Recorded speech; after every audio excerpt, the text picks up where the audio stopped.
Yeah. Welcome back to Under the Lights, my guy Jordan. Well, can you hear me, baby? I can't hear you, baby. You can't hear who? I can hear you now.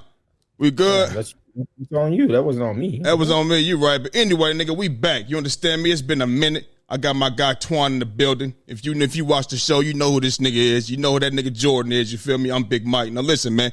We've been gone for a little minute. It's been been about 2 weeks? 2 weeks or some shit like that. You know what I mean? My man Jordan, he in Australia. You know what I mean? He's no longer, you know what I mean, nowhere near the motherfucking States anymore. And it's going to be like that. You feel me? So what we trying to do is really get the times and everything down. You know what I mean? What time we really going to come on a regular basis and shit like that. Today we on at 5 o'clock. You feel me? It's 5 o'clock Eastern time. And whatever it's 14 hours from that, wherever Jordan is. You feel me? 14 hours from that. You understand? But it's good to be back, though. You understand? What's up? How you doing, bro? I'm all right, man. Hey, same old, man. I'm just blessed by the best. For sure, man. What's so Jordan, man? How you living, man? How everything going out there since you've been out there, man? I know you back with your lady and shit. You're in love and shit, nigga. What's up, man? What's going on? Yeah, man. I'm it's been a minute, man. I was struggling for a while, man. You know what I'm saying? I was in the desert for a minute. You know I mean? It's rainy now, huh? You feel me? Yeah. You can see clearly now. You feel me? Yeah. I was getting nauseous. I was getting sick out there, man. I was coughing. Yo, let me tell you why this nigga gets nauseous. Right. Okay, so his lady's in Australia. You know, he was in Canada and shit, and he was being faithful to her. Wasn't fucking around, none of this shit. Right. This nigga tells me he gets nauseous when he don't get no motherfucking pussy. So if this nigga start throwing up and falling over and shit, we take this motherfucker to the doctor, and they're gonna ask us what's wrong, and I'm gonna say, well, he was feeling nauseous. Well, what happened? And I'm gonna say, because he wasn't getting no pussy. Then nothing happened.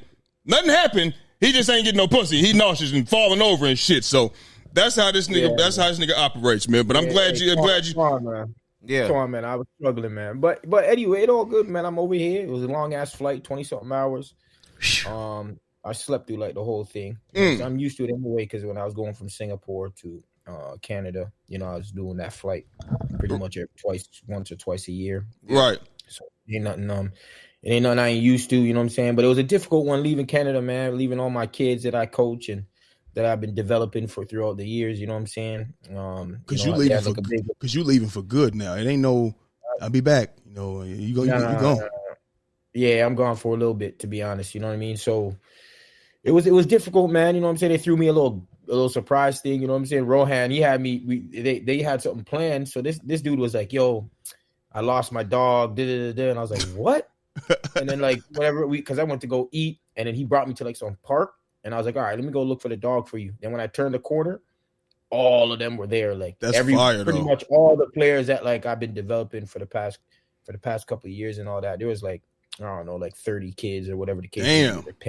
Damn. You know, 30, 40 kids. But it was like with all their parents and all that, you know, with a big sign, Jordan, flipping, you know, pizza, all that shit, you know what I'm saying? And then all of them had like presents they gave me with letters. Like I have all the letters out there. Yeah. You know, mad emotional up in that bitch, you know what I'm saying? So you was in that motherfucker crying and shit. Yeah, I cried a bit for sure. Oh shit, emotional and everything of the kid, but then nigga love the kid.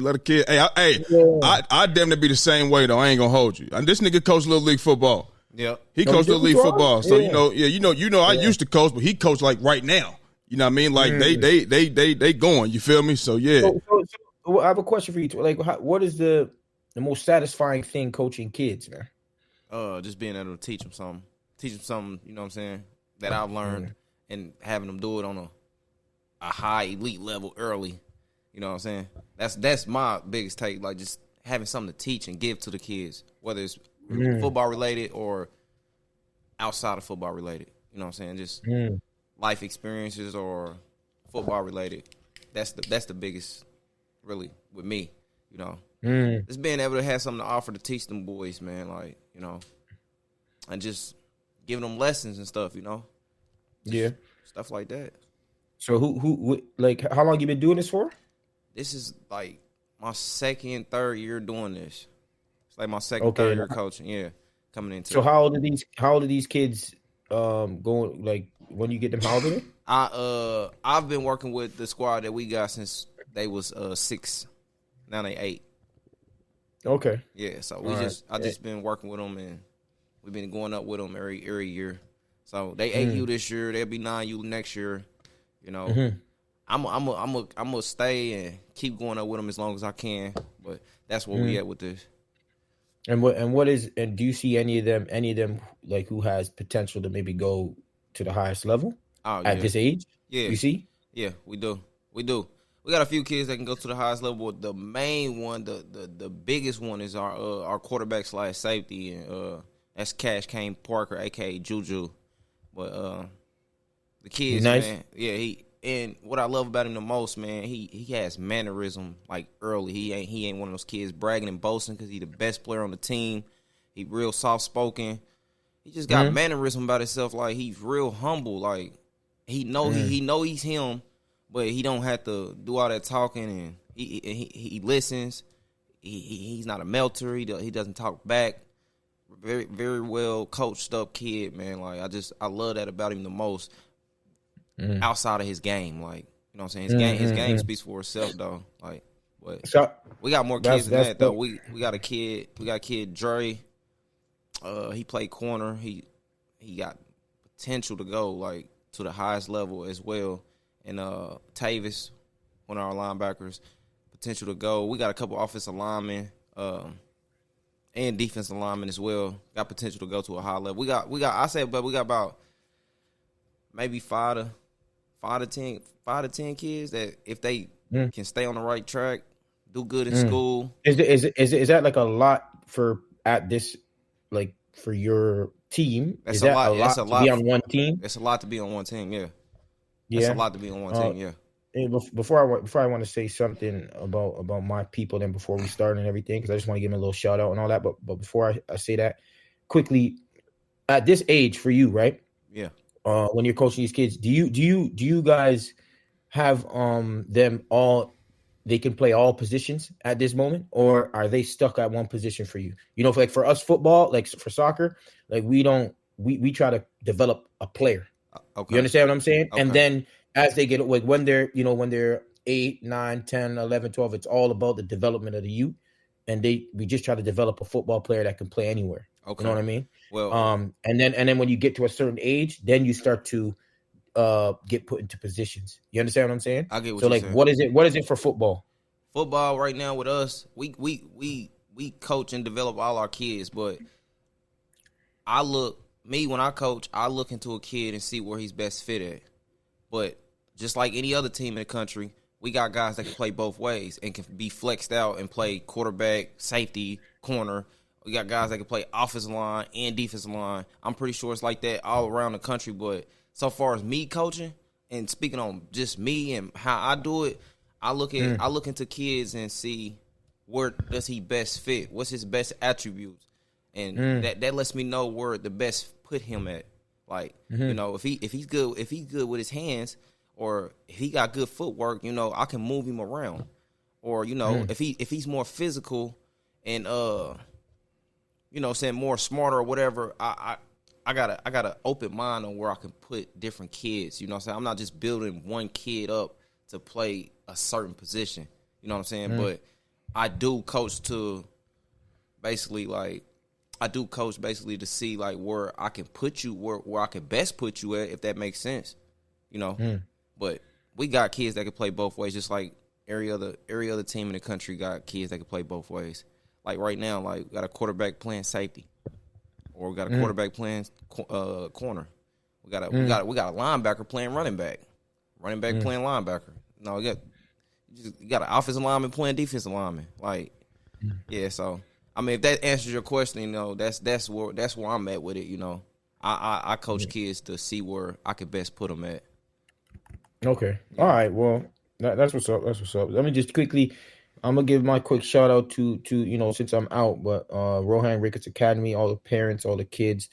I love you guys. I appreciate everything that you guys done for me throughout the years and allowing me to coach your kids, allow me to take them out. You know what I'm saying? Have them with us, you know, for hours on end and trusting us with your kid. Like, I think that's a big thing. And obviously teaching them, life skills, being a man, you know what I'm saying? And having respect, you know what I'm saying? I think that's way more important than anything, you know what I'm saying? Because not everyone's going to make it pro, you know what I mean? And I think you guys definitely allow me and all the coaches to do that with your kids, right? And discipline them properly. And obviously being a leader of young men, you guys at least being able for you guys to be like, all right, you know what? I'm a trust you with my kid. You know what I mean? I think that's like most important because, kids nowadays, it's really, really, really, really, or parents also nowadays, it's difficult to deal with parents, you know what I'm saying, when you're doing with sports, right? And our kids at the Rohan Ricketts Academy, those parents are amazing, you know what I'm saying? So thank you for allowing me to coach your kids and all that. I appreciate it big time, and thank you for everything that you've done for me. Also with Dutch Connections, I appreciate them for giving me a platform to understand football a bit better on a coaching standpoint. All the kids that I coached on the Dutch, I miss you guys. I love you guys, and hopefully I was able to develop any of you during the time that I had you. And I can't wait to see y'all again, man. But yeah, there we go. For sure, man. And Baha got married, by the way. You know what I'm saying? Shout out to Baha. You know what I'm saying? He's on his honeymoon and all that. So yeah, wish you all the best. Shout to Baha. Shout to Baha. Shout to Rohan. You feel me? Yeah, for sure, man. Yeah. Damn. Don't start crying again, nigga. I know. Don't start crying and shit, man. You feel me? You know what I mean? All right, so look, man. We know that, it's summertime, obviously, and the Summer Olympics is going on. So we got some shit going on with the Summer Olympics. You feel me? And as far as, the people that's out here really getting to it out here, Team USA, we trying to stack them up. We got 19 gold medals right now, 26 silver and 26 bronze. That's a total of 71. You know what I mean? That's what I'm looking at right now. Now, things is going on right now, so it could be more, whatever the case may be. But we are leading in medals with 71, and the next closest country is China with 45. You feel me? I think they're 78, man. Is that 7? Yeah, but I'm looking at. So this right here is what I got from. This is from from yesterday, I think, early sometime yesterday. So like I said, it could be way more than what it is. You know what I mean? And that's cool. You feel me? But you know what I mean? I know Canada's not on the list, but they not in. I don't think they in a whole lot of. I don't know how many events that they in. You know what I mean? I don't know. We have 17. We're 11th. 17 participants. Medals. Oh, 17 medals. Okay, in total. Yeah. Okay. All right. So yeah. But y'all main shit is basketball. That's where y'all gonna thrive at. You know what I mean? SGA, Jamal. I mean, we ain't even gotta go through the roster. The roster is like that. You feel me? And we also see Team USA, the 2024 roster. You feel me? They both undefeated. They both putting up the same. I think it's 4 points or something like that. Whatever it is, they got the same thing. They number one in their group, running through niggas and shit like that. You know what I mean? So it's like, and today it's not necessarily like, we're not necessarily, debating, you know what I mean? But I mean, shit could also, turn into that. You feel me? Fucking with me, Jordan, and Twan. You understand me? So, for starters, you know what I mean? We know how competitive the international play is, you know what I mean? But so for now, it's like, is it Team USA or Team Canada for gold? And are you pleased with the way that they playing? So whoever want to take off, it don't matter if it's Jordan. Matter of fact, you in a new place, you in Australia, you know what I mean? This is a new topic for us. Let's get it. Go ahead, go. All right. Well, Team USA or Team Canada for gold. Obviously, you know what I'm saying? I got Team USA for gold, man. Let's be honest with you. And I don't think it should be even close, to be honest with you. You know what I'm saying? Like, you guys have all the star power plus the role players, and the role players are pretty much damn near stars in the NBA. And to be honest with you, like, I think this is my thing. A lot of the people, talking heads out there and all that, they make it seem like it's an issue for players not playing and da-da-da-da-da. Let me tell you something, man. Like, if you playing for your country, bro, they don't care about anything but winning, man. You know what I'm saying? Like, everyone out there don't care about anything but winning. Because at the end of the day, if you everyone gets a gold medal. No one gets a gold medal and like another thing everyone just gets a gold damn medal, bro. Right. You know what I mean? And the person that's on the 12th man on the bench gets a gold medal. Yeah. the best player on the team gets a gold medal. Right. And they're just going to be gold medalists. You know what I'm saying? And at that point, that's all you care about. You know what I'm saying? And all the players on Team USA, I mean, from what we saying, what we seen and what some of the interviews, they say, listen, no one cares about that. Everyone just cares about winning. Right. You know what I mean? And trust me, there's gonna obviously people that they're gonna want to play in terms of because of their egos and all that. But at the end of the day, the coach makes the decision. These dudes are professionals, and they understand that this is for the best for the team at the end of the day. And we're gonna get this gold medal, whether I'm in there or not. I'm gonna have to, you know what I'm saying? I have to be what is it called? A good teammate. You know what I mean? It's simple. Yeah. You feel what I'm saying? Yeah. Yeah. And Team USA, man, they got a great roster. Let's be very clear. Someone that's been impressing me the most, Devin Booker. Yep. Devin Booker, Play right? good. Like D-Book is out there guarding niggas. Yep. You know what I'm saying? D-Book is out there. He understands his role, and he's got a smooth game. We know this. Yep. We know he's got a smooth game. So like for international play, like I don't see I didn't see like this pretty much come because defensively he's out there. Yeah, Like, he's out he there. moving. He moving around. Yeah, he moving. D-Book is a good defender. He's not lock you down, you know what I mean? But he be out there moving around, even in the season. He be moving around. He ain't gonna lock you up, you know what I mean? But he gonna definitely play.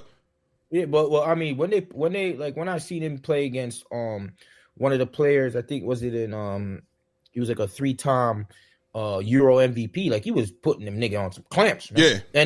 And let's be very clear, Euro MVP ain't no scrub. You understand what I'm No, saying? hell no. Hell You know no. what I mean? You feel me? Bro, them And dudes so- can go play in the NBA. Oh, for sure. If you're a Euro MVP, you can go to the NBA. Yeah, that's For damn That's sure. sure. I don't care Yeah, who it that's is. I don't care who it is. Yeah, that's for sure. So D-Book, honestly, from the eye test, he's definitely been the one that impressed me like probably the most. You know what I mean? Of course, LeBron doing what he do at this age is crazy. You know what I mean? And I think I agree with KD and them boys. Like someone doing something, especially when you're a professional athlete. Obviously, I've been a professional athlete, and when you can do something for a very long time, I really believe that is a standard, bro. Like you don't understand how hard it is to be on top of a sport for damn near 4 years. Right. You understand? To do something for damn near 15 to 20 years being on top of a sport. You feel me? Being the best player in that sport or top 2, top 3, top 4 player in that sport is probably is the most one of the most impressive things being a professional athlete doing that, bro. You know what I mean? Mm-hmm. Like it's incredible. And so seeing LeBron do this at this age is crazy. So like, you know, him, D-Book, you know, is definitely been a surprise for me and how they balling. But for Team Canada, I got Team USA, man. I'm gonna let y'all speak, but then I got, you know, Team Canada. I don't have them winning, but God damn it, don't make us win, man. Yeah. Listen. Don't make us win, or this show is about to be lit. You know what I'm saying? Something right now. You get what I'm saying? Like this show is about to be lit. You feel me? And who's playing for motherfucking Canada, nigga? RJ Barrett, my nigga. He balling. RJ Barrett out there balling. He bro. balling. You know what I mean? He balling.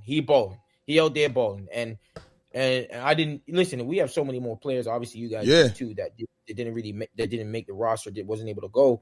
So like we have a good future. You know, Canada is probably the second best country in bringing all these kids to the NBA and all that. So we have a good future going into you know, for Canada. You feel me? But, I got USA though. Okay. You want me to take it from here, big bro? Go ahead, bro. Do your thing, man. All right, so you asked the question, Team USA or Team Canada, and I'm just gonna keep it real with you, bro. This is a no-brainer for me. It's Team USA, and I don't say this to be biased or none of that just because I'm in the United States and this, that, and the third. I say this because we have the best player in the world on Team USA, which is LeBron James. Also, not to say what? Let the man speak. LeBron James is the best player in the world. Period. If you see what he's doing out here in USA basketball on the USA team, you would agree. Like it's proof. What are you talking about? So what if you put him on Greece and Giannis on? It should be the same. It'd be the same thing. it would be the same thing. But since you have him on USA with a bunch of guys, a bunch of other guys that's actually great too, it's gonna be hard to beat that. Not to say Team USA can't be had, because they was in a close matchup with Australia. Ain't that where you at right now? They was in a close game with Australia, and they won that game 98-92. So I'm not saying it like USA can't be had or Canada can't go out there and get the dub. I'm just saying, with that being said, having LeBron James give you that advantage, bro. You see how they talk about him. You see how Team USA, everybody on the team, how they praise him and they talk great about him. This gives Team USA the advantage, and I just believe they take the gold over Canada, man. Like, not to say we can't be had, because I'm looking at the roster right now. We was in another tight game with South Sudan, 101 to 100. You know what I'm saying?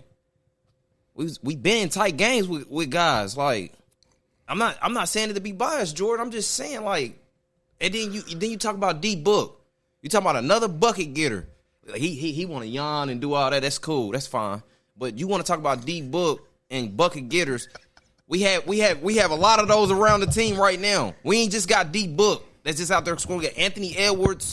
You got other guys that's out there that's helping out. Steph Curry. Like, it's going to be hard to beat that, Jordan. Whoa. He ain't doing too well. That's cool. Too well. He'll come alive though. Let me tell you, I feel like Steph, he gonna come one of these games, he gonna come alive and just, oh my God. You know what? He might wait till they play Canada. He might wait till they play Canada and wake all the way up. Listen. He might go out there and shoot 10 motherfucking threes and hit them all. Okay, cool.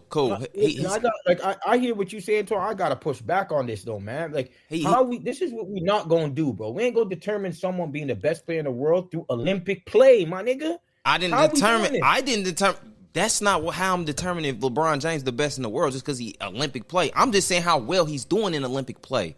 Go look at what Kevin Durant's doing. Is Kevin Durant the best player in the league? Hell the fuck no. He's not, but he's one of the best, and he's on that team. And it's gonna make it hard. They have Steph Curry, they have LeBron James, they have Kevin Durant. Three of the top 10 players in the NBA probably, and AD. So you got four of them. Listen, you got four of them. You still I don't know if you're gonna put Tatum in there. Are you gonna put Tatum in there? I just haven't. I wouldn't even mention Tatum just for the fact he hasn't played as much as he. I ain't gonna say should, but he hasn't played enough in these games on the squad yet. I mean, I would mention guys like Anthony Edwards. You know what I'm saying? Like I did. You know what I'm saying? But this is all I'm saying, Jordan. It's going to be hard to beat that lineup with the numbers that they putting up. And this is why it's a no-brainer for me to take Team USA to win gold over Canada because of what they got. And then D-Book is showing up. D-Book showing up, man. He's showing up. You got KD showing up. Like, bro, it's hard. It's going to be hard to beat that, man. I'm sold on Team USA taking this gold medal, man. I don't see it going no other way. So, Jordan, are you? So, quick question, yes or no? Are you pleased with the way Canada's been playing, though? When the teams they're playing against you, are you pleased with the outcome? Obviously, the outcome. Yeah. Or are you pleased with the play? Yeah, I mean, yeah. We was busting up Spain's ass last game. You know what I'm saying? I think I would want Kelly Olynyk to play a bit more. You know what I'm saying? I would want Kelly Olynyk to play a bit more, being a stretch five, and he can pass that basketball, bro. Yeah. You know what I mean? Like how they play to play a 5 out, but with Powell in there, you know what I'm saying, to play a 4 out with ball movement and all that. I feel that we could use Kelly Olynyk a bit more. And I think we've been playing because we obviously had the toughest group, right? Okay. We came out there 3-0. You feel what I'm saying? So I'm happy with how we're playing, but I'm not happy with Jamal Murray's gonna need to play a bit better. Jordan, I'm gonna tell you that Jordan, right now. If we gonna beat USA, Jamal Murray gonna have the ball the fuck out. Right? He ain't really been playing. I'm just looking at y'all roster right now. Gilchrist Alexander, yeah, RJ Barrett, maybe. You got a bunch of maybe guys. Barrett been hooping. He been hooping. What do you mean? He been hooping. He hooping. If you're talking about how no, Twan, if you talking about niggas playing in the Olympics, as you just said that, my nigga, then you have to say RJ Barrett because RJ Barrett. Okay, that's fine. He's going to be one of the best five in the Olympics. Or are you saying against USA? against USA. That's what I'm saying. Look, Okay. And I'm also gonna say I'm just looking at the other guys on the roster. You got a bunch of maybe guys, bro. Look at the roster, big bro. Like, look at the roster. They got what Canada has, and I'm with you. They don't have the bunch. They don't have a bunch of superstars and nothing like that. But what Canada has, bro, Canada is that team. Like, prime example. This gonna strike a nerve right here, right? Canada is that team that you meet in the NCAA tournament, and you got like a team like Kentucky, and then Oakland come through and bust your ass. You feel me? That's Canada. They'll come through and they'll come through.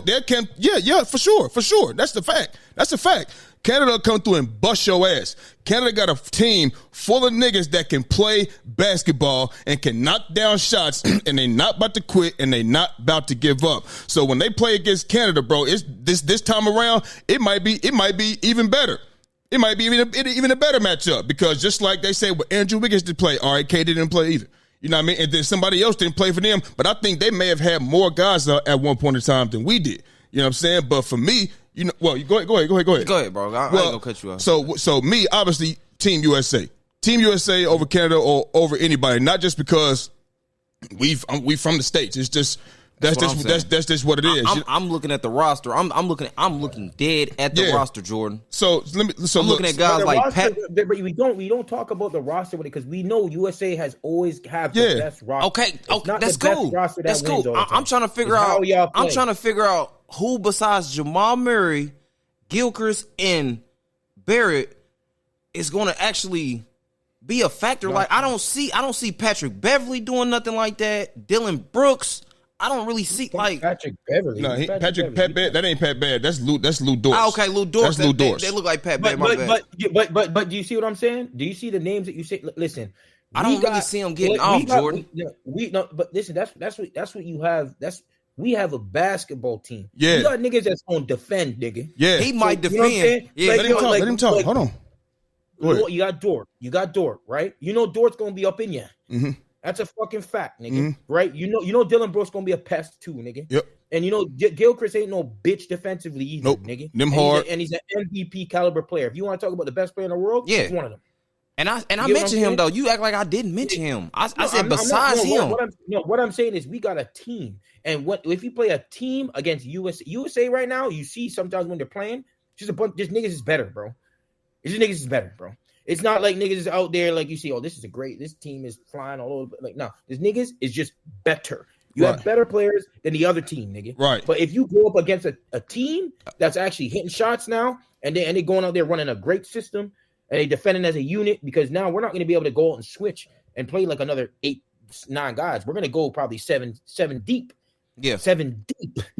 And and we gonna have these niggas up in niggas' grills. I get what you're saying. Shut a nigga down, then you never know. We can pull out a win. Okay, so look. So like I said, Team USA, I'm going for that. But listen, am I pleased with how we playing?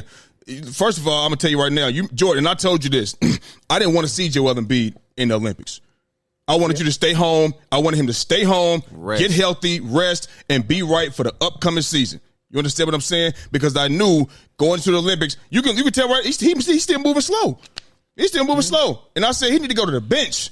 You know what I mean? I ain't saying send him home, but come off the bench. He's slowing the game up. This is not Thursday night on TNT. We're not running the off. They was trying to run an offense through him and get him his touches. But bro, in international basketball, what we do know is they gonna play defense. They know you, Joel Embiid. I promise you, they not about to let you get no one-on-one activity posting up. It's not going to happen. You're bigger than that man on the other side of the ball. It's not going to happen, bro. They're going to double team you like they did every single time you touch the ball and get it out your hands. So with that being said, I just feel like the coaches and everybody should have said, look here, bro, this ain't Thursday night on TNT.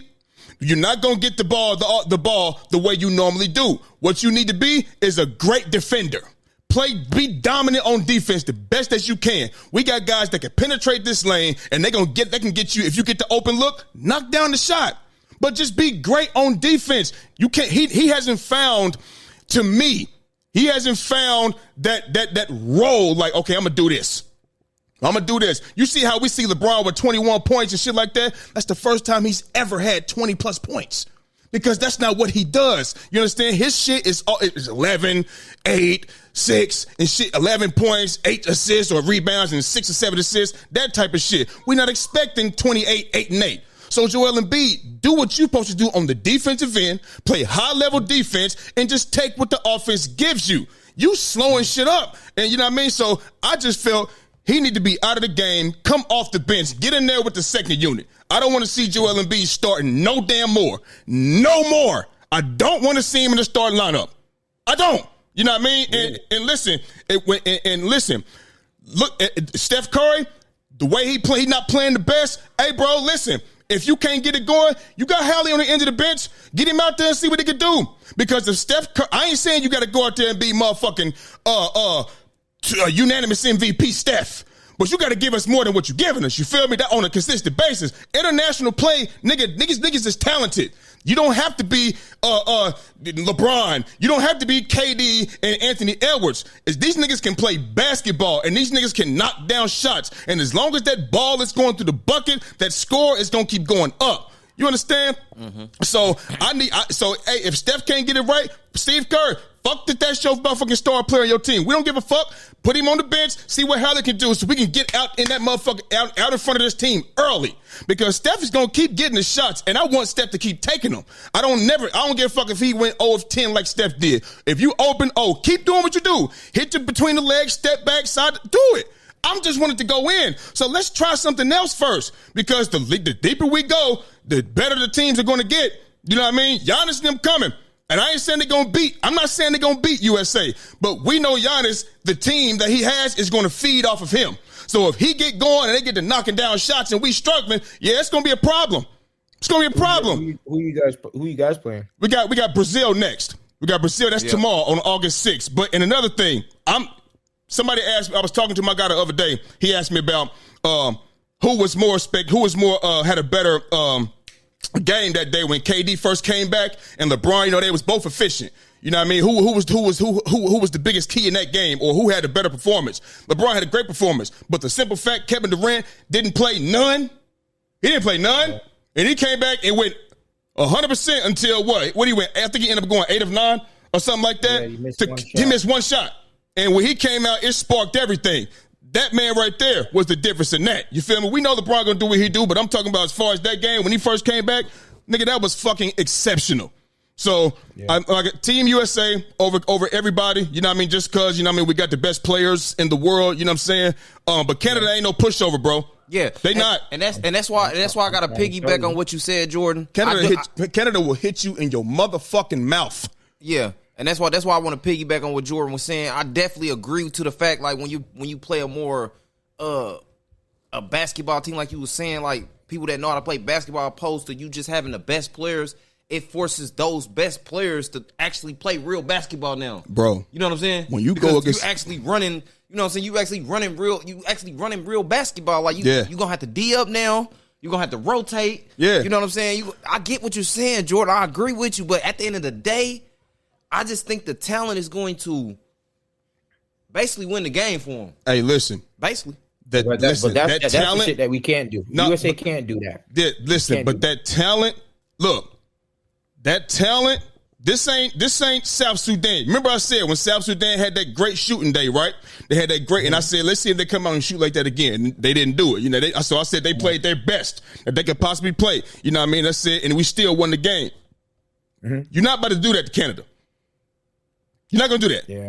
If Canada is out there playing like if you take South Sudan's game and you put that game into the players of Canada, they're going to blow USA the fuck out. Yeah, you're going to lose. Because they can make more shots. I mean, obviously they got to be on. So if they hitting their shots, if Canada's hitting their shots the way South Sudan was, trust me, bro, or should I say the way South Sudan was hitting their shit, Canada can go out there and do it even better.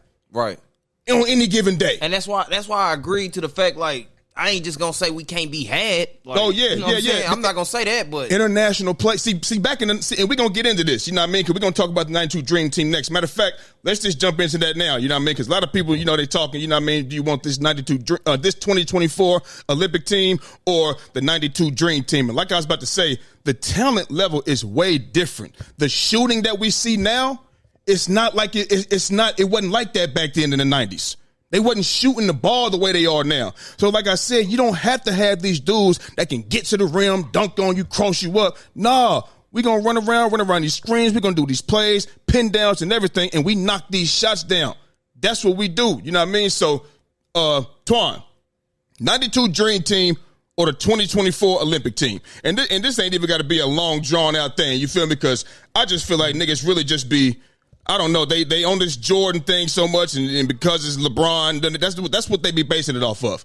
That's what they like to do. As soon as they had that 1-point victory, they would have did this, Jordan wouldn't have did this. Please, nigga, Jordan shot 21% in the motherfucker from 3-point in 92.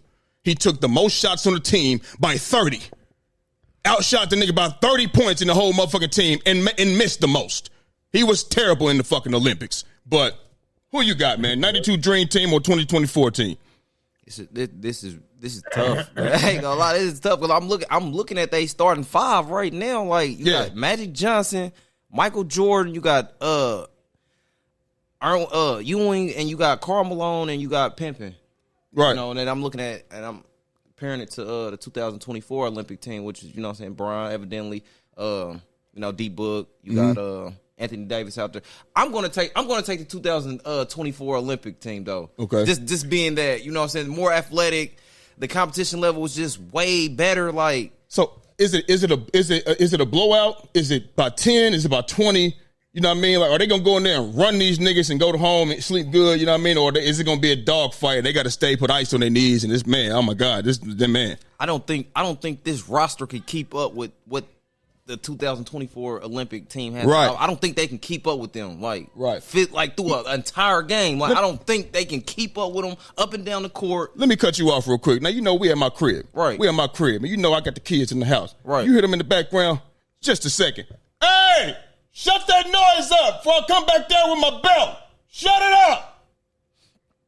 Keep going. But basically, basically what I'm saying is I just don't feel like they are physically compatible to keep up with what they had, what the 2024 team has, basically. You know what I'm saying? With all these running gun guys. Right. I just don't see it. Right. What about Magic Johnson can't hit a three to save his life. No. I just don't see it. I'm going to have to incline to take the 2024 Olympic team that we have now, just off the athleticism, just the more competition level. Just I just don't know. Like, who you got, Jordan? More skill level. Like, I'm gonna take the 2024 team because, to be honest with you, at that time, their best players like Bird, Magic was pretty much, he wasn't even a starter. Yeah, Bird wasn't even a starter. Yeah, back in, I mean, that's where I was gonna go too. But keep going. Years old. You know what I'm saying? Like, their best player, Charles Barkley, and he's undersized like a motherfucker. You know what I mean? I'm not saying he won't be able to do well against that 2024 team. I just feel that the 2024 team is a bit more versatile. You get what I'm saying? Yeah. And just the players that the players at their peak at that time. Like, don't get me wrong. Like, Clyde, Charles, David Robinson. David Robinson, beast. Right. You know what I mean? Like, beast. You know what I'm saying? You got Pippen, 26. Yeah. You feel what I'm saying? But these niggas couldn't shoot. Exactly. Yeah. That's why I said they couldn't. That's why I said what I said, Jordan. They wouldn't be able to keep up with them. They couldn't shoot the rock. You know what I mean? They could maybe defend, though. They can defend. Yeah, with Pimpin and I believe they'd be able to defend, but for how long though? Pimpin, Jordan, running gun guys. Man, listen. Yeah, like Clyde, it's not even close. D-Rob, but yeah, I just think the 24 Dream Team has a bit too much. You know what I mean? Hey, they got a bit too at least much. we on the same page, Jordan. Listen, I'm bro. glad we're on the same page. Listen, bro. I mean, the 92 Dream Team, listen, I think it's a bit, listen, man. They was playing like this, the NBA, and just forget about the NBA. Basketball as a whole is getting better, man. Yeah. It's getting better. It's been way better, and though. that's why I spoke on the competition level. So you can't, to compare the two, I hear what people are doing, but you can't really, you can't do that. You know what I mean? Because one team is playing against teams, they only played against 9 or something like that, NBA players at home. Bro, Canada's whole fucking team is an NBA. Right. Like, what we talking about? Yeah. Right. What we talking about? You know Alone. what I mean? It's like You got Serbia, they're 3-time MVP over there. Right. Like it's you know what I'm saying with dudes that are players in the NBA. Jovic in the NBA plays for Miami. You got Bogdanovic or with baller. Yes. Nigga can ball. Hooper. He can ball. Yes. Yeah, nigga. I'm telling you, he needs to go on a team that can help a champ. He needs to go on a team that can help win championship because that dude can ball. He can hoop. Yeah. You feel what I'm saying? So it's like what France, bro. France's team is going to be fucking 6-10 and over in a few years. Yeah. Yeah. You feel what I'm saying? They just got 2 picks that are the top 2 picks in the fucking NBA draft, and we talking about back in the day when these niggas is playing teams, and probably I can play on the team, man. Yeah. Play for Angola. I'm not saying like they were like they, you know what I'm saying? But no, like, the word trash. To say it, trash. Let me tell you something. Let me tell you something. Anytime you beating people by 40 and 50 points, I don't care who it is. You are fucking trash. All right? Yeah. I don't care, bro. I do not. You know what it remind me of? It remind me of the first week of college football. First week of college football, right? Right. And you know the big time Power 5 teams, they're going to play them small ass teams. And the spread be 50. And they're going to push them over. It be 63-7. Yeah, you know what I mean? Said that too. Yeah, it be 56-3 and shit. Like, that's what it remind me of. Yeah. That's the type of motherfuckers y'all playing. They're fucking trash, bro. They might be good in their division where they are. Yeah. But in this day and age, against these people, the professionals, you're trash. So the 92 Dream Team played nobody that was even a threat to them. Yeah, so it's the competition level is way more. Bro, it's just people being infatuated with this Jordan thing, bro. And like I said, bro, Jordan shot 20. He was not the guy on the Olympic team. Now, if you would have said Jordan, one of the guys, he's not like he was the guy. Jordan, no. His aura, he was the guy. Jordan, he shot way more than everybody, and he missed the most shots. He shot 68% from free throw and shot 21% from 3, bro. This nigga was putting up 4 points and shit. You feel me? Like, he was not the reason that Team USA was doing boys like that. Charles Barkley was that nigga over there. He was that motherfucking nigga. And it ain't about who that nigga is in the Olympics, because they all take a different role. But I'm just saying they're doing this because Jordan is on that team, Michael Jordan. And that's what they doing it for. You know what I mean? So it's like, he wasn't even the guy that pushed him over the threshold. Yeah, because if Jordan's not on that team, it's not even a talk. Like, bro, like, they win that Olympics without Michael Jordan. Yeah. Easily. Yeah, that's for sure. Yeah, that's for sure. So, I mean, you put Isaiah Thomas on that team instead of Michael Jordan. He should have been on that team, but Michael Jordan's the one that didn't want him on there. So we don't. It is what it is. Charles Barkley definitely was balling out there. He was that dude out there, bro. He averaged 18 a game. I just 18 a game. So it wasn't like, I know we shot a lot more and all that. You know what I'm saying? And you had Pippen out there giving you 9 and 6. Mm-hmm. So, you know what I'm saying? There's a lot of people that everyone was doing their thing. Like, it's not like you're not gonna really get like what you say Jordan was averaging? What you say? Who? Mike, you said Michael Jordan averaged what? 15. He definitely 14.9. Man, listen. And go look at them motherfuckers. Go look at the shots he was taking. You took 30 more shots than the next man. And you missed. That's a fact. Yeah, that's so that's MJ, No, I get it, but that's what I'm saying. And that's what people keep doing. Well, it's MJ. They getting their ass whooped. They getting their ass whooped by 2014. No, for sure. I mean, for sure. I'm saying, like, if I have Michael Jordan, he's gonna shoot a lot. Yeah, like, I'm not gonna. Hey, I tell you what, do that shit against these teams these days.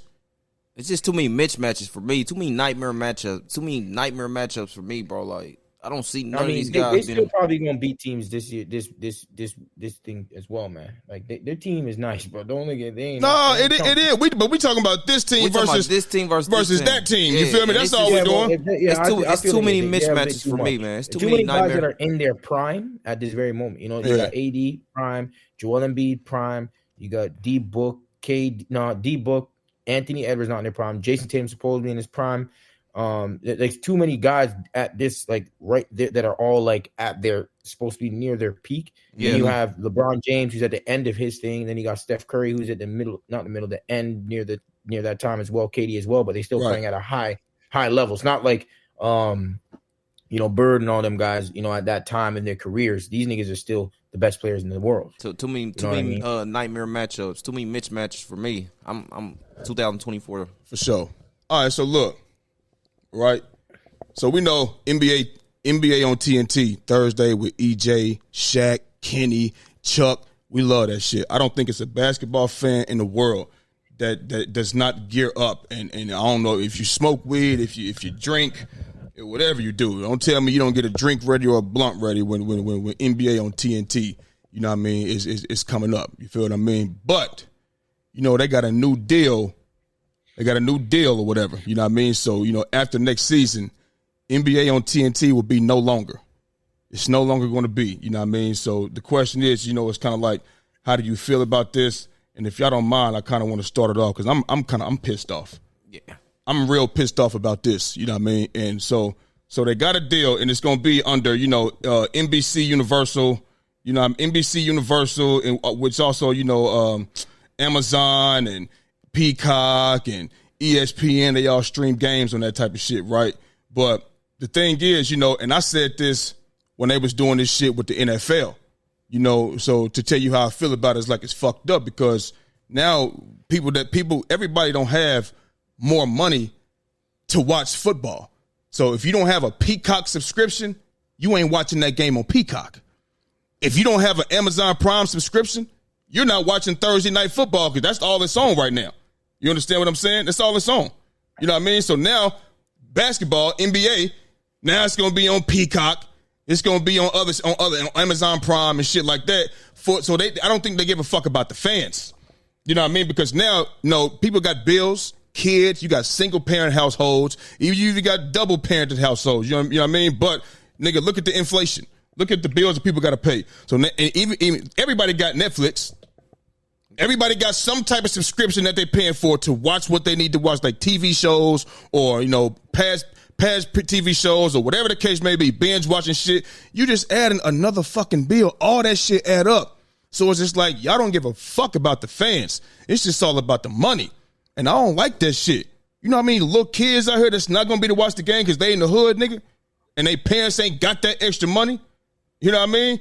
Like, bro, this motherfucker's struggling out here. Yeah. So for us not to be able to watch majority of our shit, the shit that we like, to get entertainment, unless we got to pay for it. You know what I mean? I don't got Peacock. I don't got Peacock. You know what I'm saying? I don't either. So now I gotta get it though. That's another bill. Like NFL, they do NBC or on Peacock, so they giving you the chance to watch both. Well, NBC is on. I pay for Hulu. Right. Hulu. Ain't nobody doing Xfinity or what you call it, Comcast or that type of shit no more. It's all you streaming shit. Hulu. You know what I mean? And you paying for the Wi-Fi bill. You know what I'm saying? Like, now I got to get Peacock. If the game come on Peacock, they not saying ESPN and Peacock. They're saying Peacock. You know what I mean? So, I don't like it. I hate it. I don't. That shit whack. They don't give a fuck about us, bro. Yeah. They don't care. I'm agree with you on that. I'm not for this. I'm disagreeing to the fact, and then it got me wondering, if it's not going to be on TNT, are you going to decline in views now? I mean, are you going to decline in views now? And people tapping in and watching now?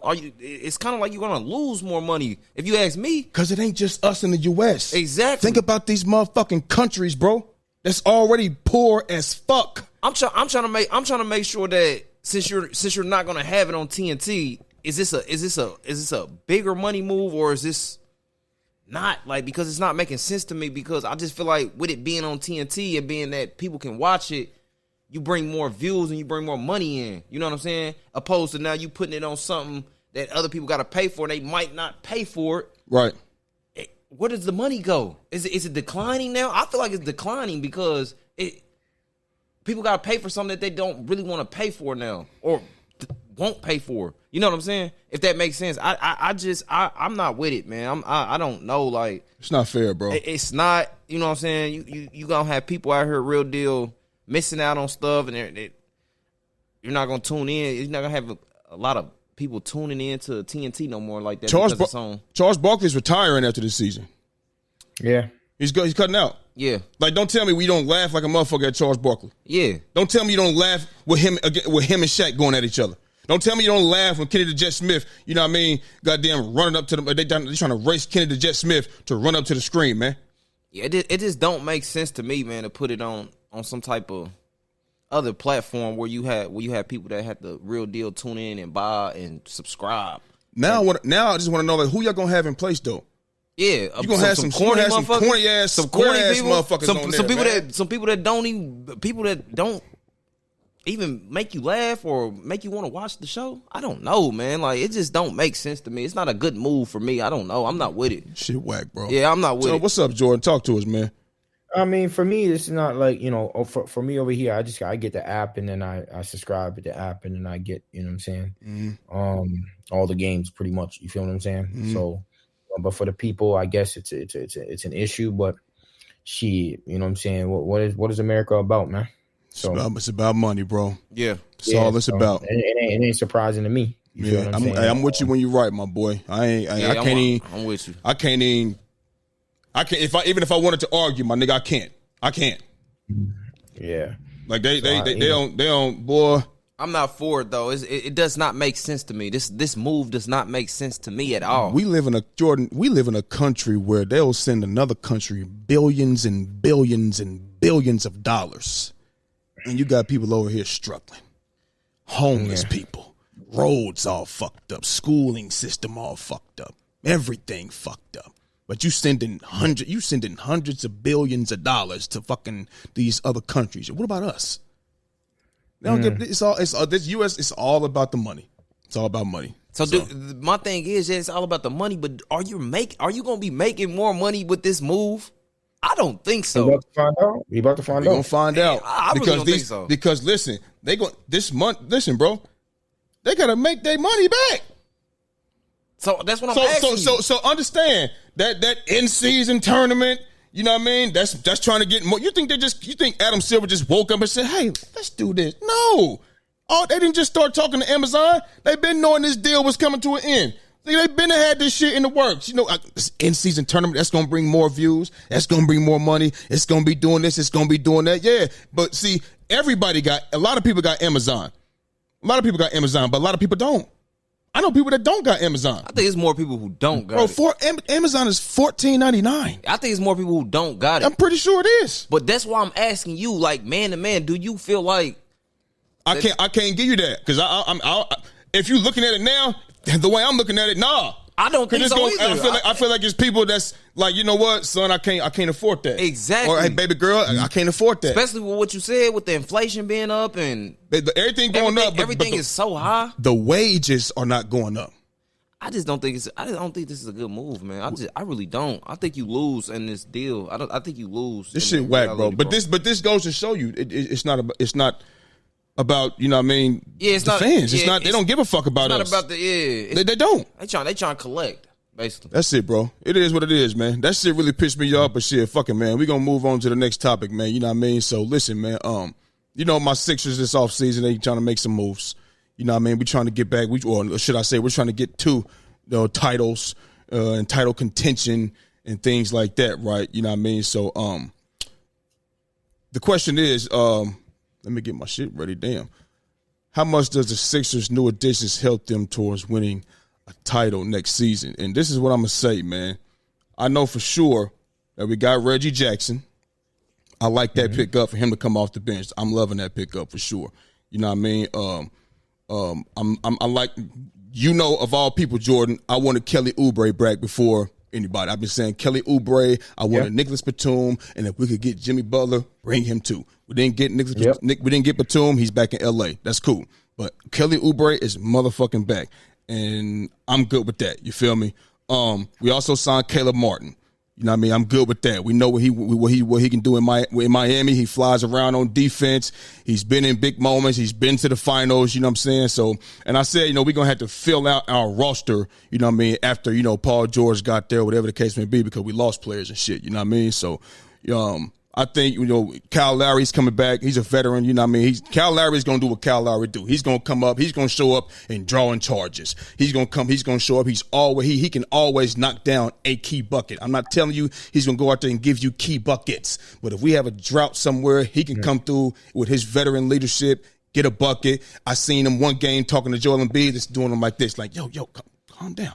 Calm down. You know what I mean? That's what veterans are for. I like that. Like I said, Caleb Martin and shit like that, Kelly Oubre, and with Andre Drummond on the boards, you know what I mean? And, you know, Joel Embiid and Maxey, you feel me? Still got a little more building to do, but none of this, like I said, we all know none of this shit matters unless Joel Embiid is motherfucking healthy.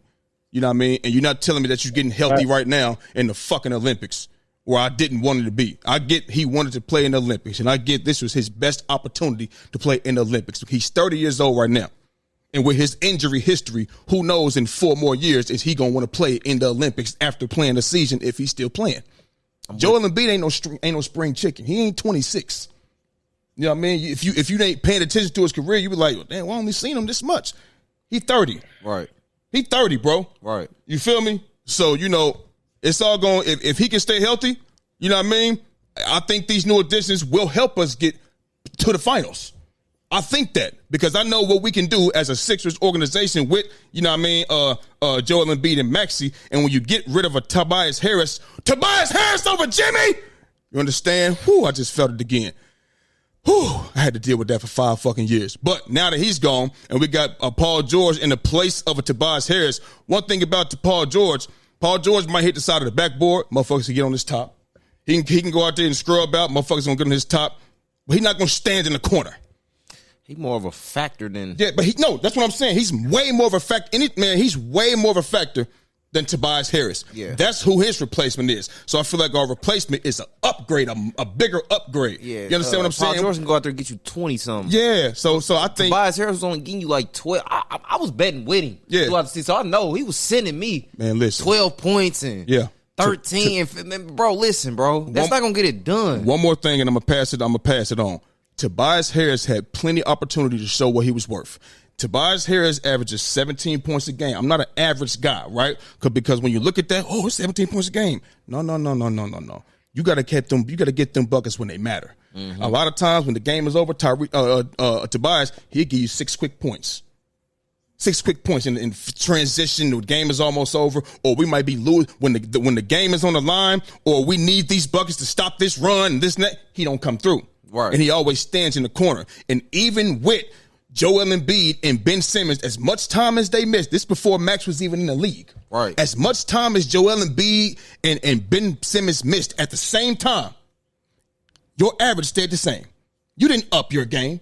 You was at 17 points still. Still. When Joel Embiid was out this year, he missed all that time. We was 26-8 when he got hurt. We was like 15-27 without him. Right. We was getting fucked up. Right. And Tobias Harris was not doing anything to help us get over nothing. So with Paul George, having Paul George, it's a way better upgrade. And as long as Joel Embiid can stay healthy, bro, I think we'll be fine. I think we will be a threat in the NBA. Not just the East, in the NBA. I'm with you. I'm with you when you're right, brother. I'm with you when you're right. And with this new key piece with Paul George, I like Paul George. I'm not biased with. Jordan to tell you, I wasn't pushing for Paul George. Okay, because cool. he got too many flops in the playoffs for me. Yeah. You know what I'm saying? So and he be healthy. Yeah. You know what I'm saying? So I was pushing for, I'm pushing for Jimmy Butler. Yeah, well, he's older. They're the same age. But correct me if I'm wrong. Wasn't Jimmy Butler on the Sixers before? They signed Tobias Harris to a 5-year $180. Okay. And that was the wrong move.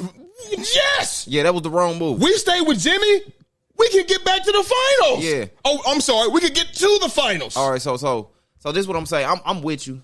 I like the moves though. I like these new pieces that y'all got. Mm-hmm. And I do think it helps the organization. But at the end of the day, I got to revert back to what you said. Just like you spoke on Lamar Jackson. Yeah, I'm with you. And times where he didn't make the time. Mm-hmm. It's going to come down to that. Yeah, if Joel Embiid can stay healthy and be a factor throughout the whole regular season and in the playoffs. But this is why I like the move a lot, because these new pieces, I seen what y'all did without them last season. Mm-hmm. I seen what y'all was able to do without them in the playoffs. Y'all wasn't bad. He just wasn't that healthy. Without who? Without these new pieces. Oh, the new pieces. Yeah, that's what I'm saying. Yeah. So that's why I'm saying I'm more so with the new pieces, because I seen what y'all could do without them. And when y'all didn't have these new pieces, right, y'all was still okay to me. Y'all just didn't have a healthy Embiid. You know what I'm saying? Y'all could have went in. Y'all could have beat New York.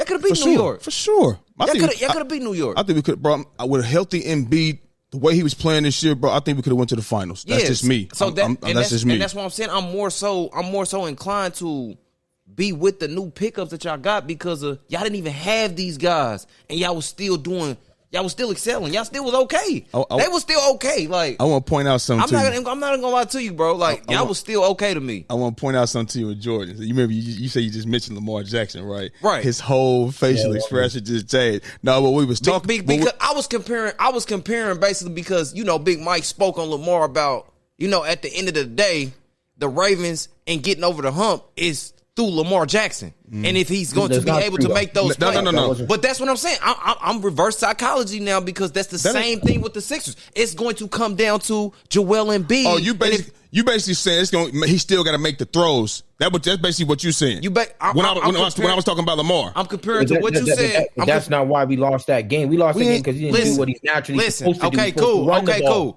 Okay, cool. Jordan. Yeah, don't say that. That's a different thing, man. But look, I'm comparing to what he had to say about Lamar Jackson. Yeah. Compared to this Joel Embiid situation, because at the end of the day, it comes down to if he can stay healthy or not, if this team is going to excel or not, whether they got these good pieces or not around him, and that's the facts. Yeah, it ain't gonna mean nothing. But you're talking about his play, but I don't see the correlation with that. Okay, look, let me break it down for you. He said he does not see. Let me break it. Can I break it down for you? Because the reason why you can, but this is because you just said his availability. You know what I'm saying? That's not the case for Lamar. Listen, Jordan. I think he's saying it wrong. I think he's going health thing. You going? Remember Lamar Jackson? Not last season, but the previous 2 seasons before that, he didn't finish the season. You know what I mean? And I think that's what I think he based it off of. With him not being able to finish the season, the Ravens is not going to be able to do what they need to do. Just like if Joel Embiid is not right, the Sixers is not going to be able to do what they need to do. Is that what you're trying to say? Because me saying he got to make the throws to make it make sense, that's you kind of putting that, with injury as well. And we ain't talking about that. This is what I'm saying. Okay. This all I'm saying is, bro, if you're going to compare Lamar Jackson and he's being the reason for them to get over the hump, then that's the comparison to Embiid too. He got to be the reason they get over the hump, or these other players around him, it's not going to matter. Okay. You get what I'm saying? Yeah, that I don't agree with. How? How do you not agree with this, bro? Because if Embiid is not on the floor, you just heard what he said. They lost how many games consecutive? How many games? I know it was like 15 and 27 without him. Game. You see how big of a factor he is. But Twan, I'm pushing back, bro, because you're saying that when he's not on the floor, and if you're saying when he's not on the floor, then yeah, if Lamar's not there, then of course. I'm saying okay, cool. I'm saying it's going to come down. When he's talking about Lamar, he's talking about him making the throws. But he said, okay, it's going to come down to him getting over. Then we could talk about Joe Burrow. That's the same. Not there. Bro, that's the same thing to me. Is Joel Embiid being there and getting them over the hump compared to Lamar Jackson being able to get that team over the hump. It's going to come down to the best player. It's basically what I'm trying to tell you. This is where I 100% disagree, because in football, right? Like in football and then in basketball. Number one, basketball, there's less players. You have more of an influence on defensively and offensively. Like Lamar Jackson can't do shit on the defensive end with football. He just can't, right? But then he's the quarterback. But then in getting over the hump thing, if we're talking about making the throws, the reason why they lost was not just it was the offensive coordinator and the play calling, and also it was Lamar Jackson not doing what Lamar Jackson we all know he can do. Because the amount of times that the shit was wide open and he could take off and do what? He didn't do that, right? Because they wanted to do something about throwing the football, blah, blah, blah. That, if you're talking about, Joel Embiid, he's not making the shots. That's Joel not Embiid, what I'm saying. He's not da-da-da. And then you're going to say Lamar Jackson's not doing this because he hasn't da-da-da. I never said what Lamar's not doing. So I'm not saying what Lamar's not doing. Hold on. Listen. You're talking about availability. Availability is different. I ain't talking about it coming down to being the best player and the most essential player on your team to get you over the hump. And it's the same comparison because Lamar Jackson is the best player they have to get him over the hump. And it's in his hands. And it's going to be in Embiid's hand if the Sixers get over the hump or not. Because as you just heard what he just said, it's not the same when he's not there. It's going to be him and Tyrese Maxey. Tyrese Maxey. Who's more of a factor? No, Joel, but Tyrese Maxey has now proven himself to be an all-star caliber player, and he's a pivotal part in them going anywhere. Because not just going to be Joel Embiid being able to do whatever you want. He's going to definitely need Tyrese Maxey to do what he do. Definitely need him. The moral is, niggas got to be healthy, and when you are healthy, niggas got to show up. Period. Whether it's Lamar, whether it's Joel Embiid, I don't give a fuck if it's goddamn somebody in the goddamn Joe Burrow, whoever. I don't care who, anybody. You got it. When you healthy, you got to show up and beat and do what you got to do. No matter who around you. If you the guy on that team, you better be. If you. So okay, let's go to Lamar. If the throwing ain't working, nigga, you know what I mean? Hey, well shit, take off then. I'm gonna take off if you can. You know what I mean? Joel Embiid, hey, if your shot ain't falling, nigga, make up for it somewhere else. Lock down on defense. You know what I mean? Set some screening rolls. Get to the rim. You know what I mean? All that mid range, it's not gonna work all the time. Do something different. You know what I mean? So just show up when you're supposed to and get the job done, and when you got the help around you. And this season right here, right now, we have a championship caliber team. And on paper, right? On paper. But I feel like, you know, anybody that comes to the Sixers, they know we ready to try to win now. Yeah. And I don't think with we already know Kelly Oubre been there. It's no ego. You know what I mean? I feel like the players that's on our team, you know what I mean? They know Joel Embiid the guy. They know that. They ain't trying to step on no toes. They ain't trying to, I need the more ball. I need the ball. Paul George is not going to come in saying, I need the ball more. No. He going to play his role. He going to get what he get. You feel me? So, shit, everybody pitch in. It's time to win now. It's time to win. And people that they got, it's no egos, man. Caleb Martin. Go ahead, Jordan. Do you think like Joel Embiid this year, like this past playoffs, he did his thing, no? No, for sure. Or no? For sure. Like he did he did everything that he could do. Hey, man. Especially with his injuries, no? That shit, you know I'm a guy, if you hurt, sit down. You know what I mean? If you can't, you know that's how I am. If you can't go out there and do what you do, sit down. No. For sure. So my thing is this. That's how I am. But even though he played, it's the way he was getting his buckets. Because the driving to the rim shit, that was dead. That posting you up, backing you down, using all your leg strength, that was dead. It was mid-range. Mid-range, hitting you with the and then pulling over. So many mid-range shots. So many. And I'm like, damn, that motherfucker, he can really shoot that motherfucker. Because his athleticism had waned because of his knee. You know what I'm saying? He couldn't. Remember, he went up, he threw the ball off he pump fake, didn't have nowhere to go. You know what I mean? Nobody to pass it to, threw it off the glass, came up, dunked it. Nobody touched him. He didn't come down on nobody's foot. He didn't come down on nobody. He just came down, and his knee fucked it. It gave. Buckled. It buckled. You know what I mean? So the way he was getting his buckets, I was pleased with that. That's why I was like, I don't never want to hear nobody try to say Joel Embiid is soft, my nigga. This nigga plays he played through some shit. But it's every year. I just want to have a healthy season for Joel Embiid. Yeah, I never said Joel was soft. I just said but you know that's how people like to talk. You know, people like to talk. Oh, he did that. Nigga, the nigga is hurt. This nigga is humongous. My cousin seen Joel in Philly, bro. Yeah, people who talk like that. Listen, bro. My cousin seen Joel Embiid in Philly in person. Because he one of the guys. That nigga soft. He ain't ever on the court. That nigga da-da-da-da. He said when he seen him in person, he said, cuz. He called me, he said, cuz. Right. Bro, guess who I seen Joel Embiid. Right.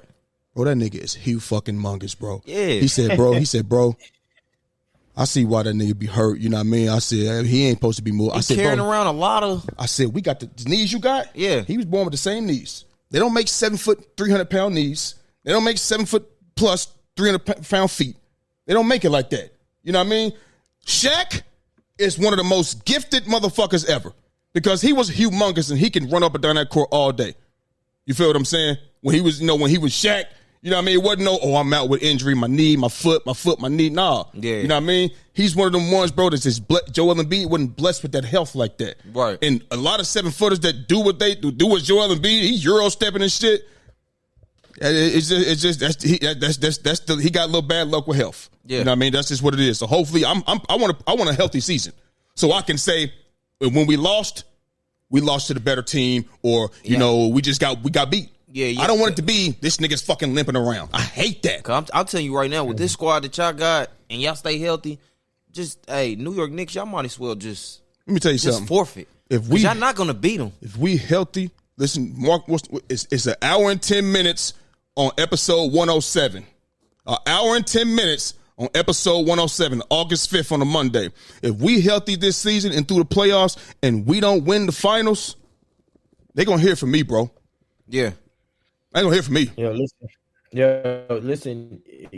So the team to beat over there in the East is Boston. Go ahead, Jordan. My bad. Listen. You guys made some big pickups, man. Yeah. And they solid basketball players. Man. Yeah. Let's be very clear. You got Eric Gordon. Yeah. Right? I forgot about EG. You got Andre Drummond. Yes, sir. Right. And the biggest one that I think that's a big pickup is Caleb Martin, man. Yes, sir. So you know, it's not like y'all out there just picking up some good pieces, good role players, decent role players, man. You know what I'm saying? On top of that, you got Tyrese Maxey who's out there straight up trying to be one of the best players in the league. Yeah. With his work ethic in the offseason. Yeah. You know what I'm saying? His continued improvement in his game, attacking the basket, you know what I'm saying? His touch around the rim, his improved 3-point shot.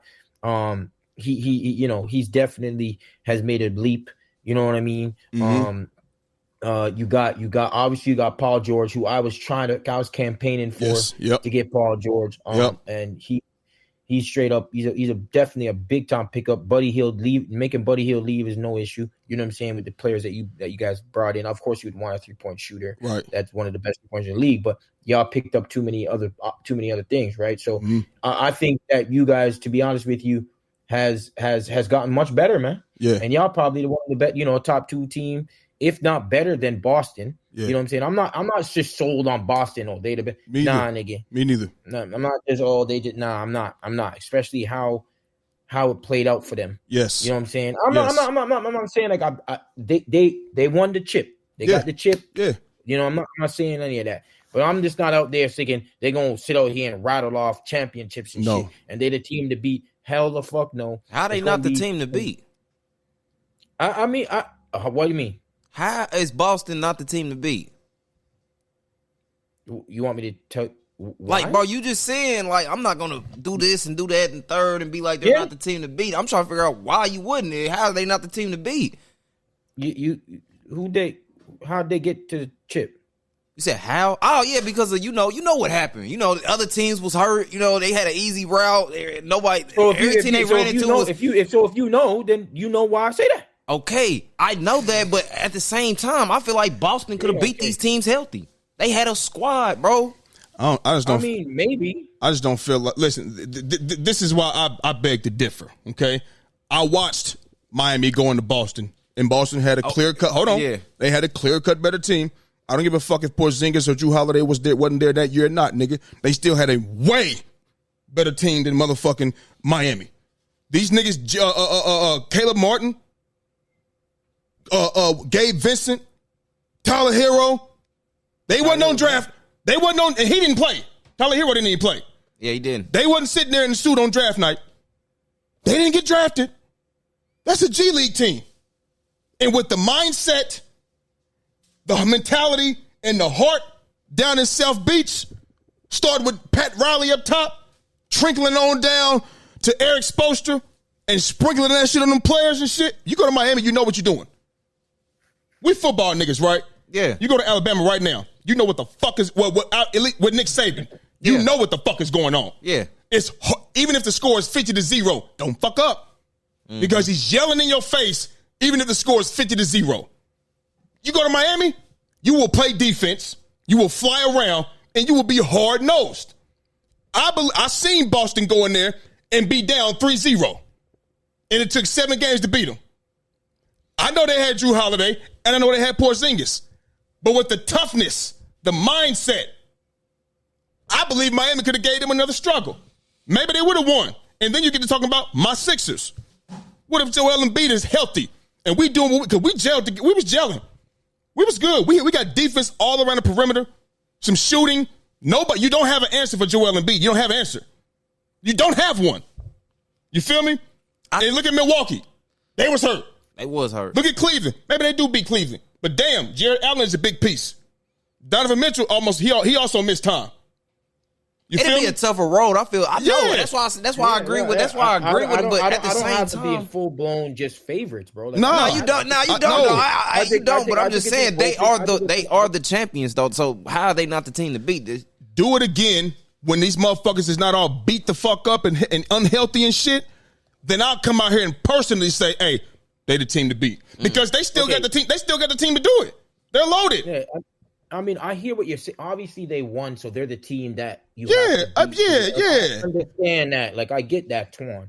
But what I'm saying is this field, like right now, there's not a team like Golden State 2017, bro, where it's just like this is the fucking team to beat, bro. Right. And in the East, it's LeBron James. Like, it's not that, bro. It's not Miami 2012, 2013, where that's the team to beat. Simple and plain. Right. That's not the case with Boston, bro.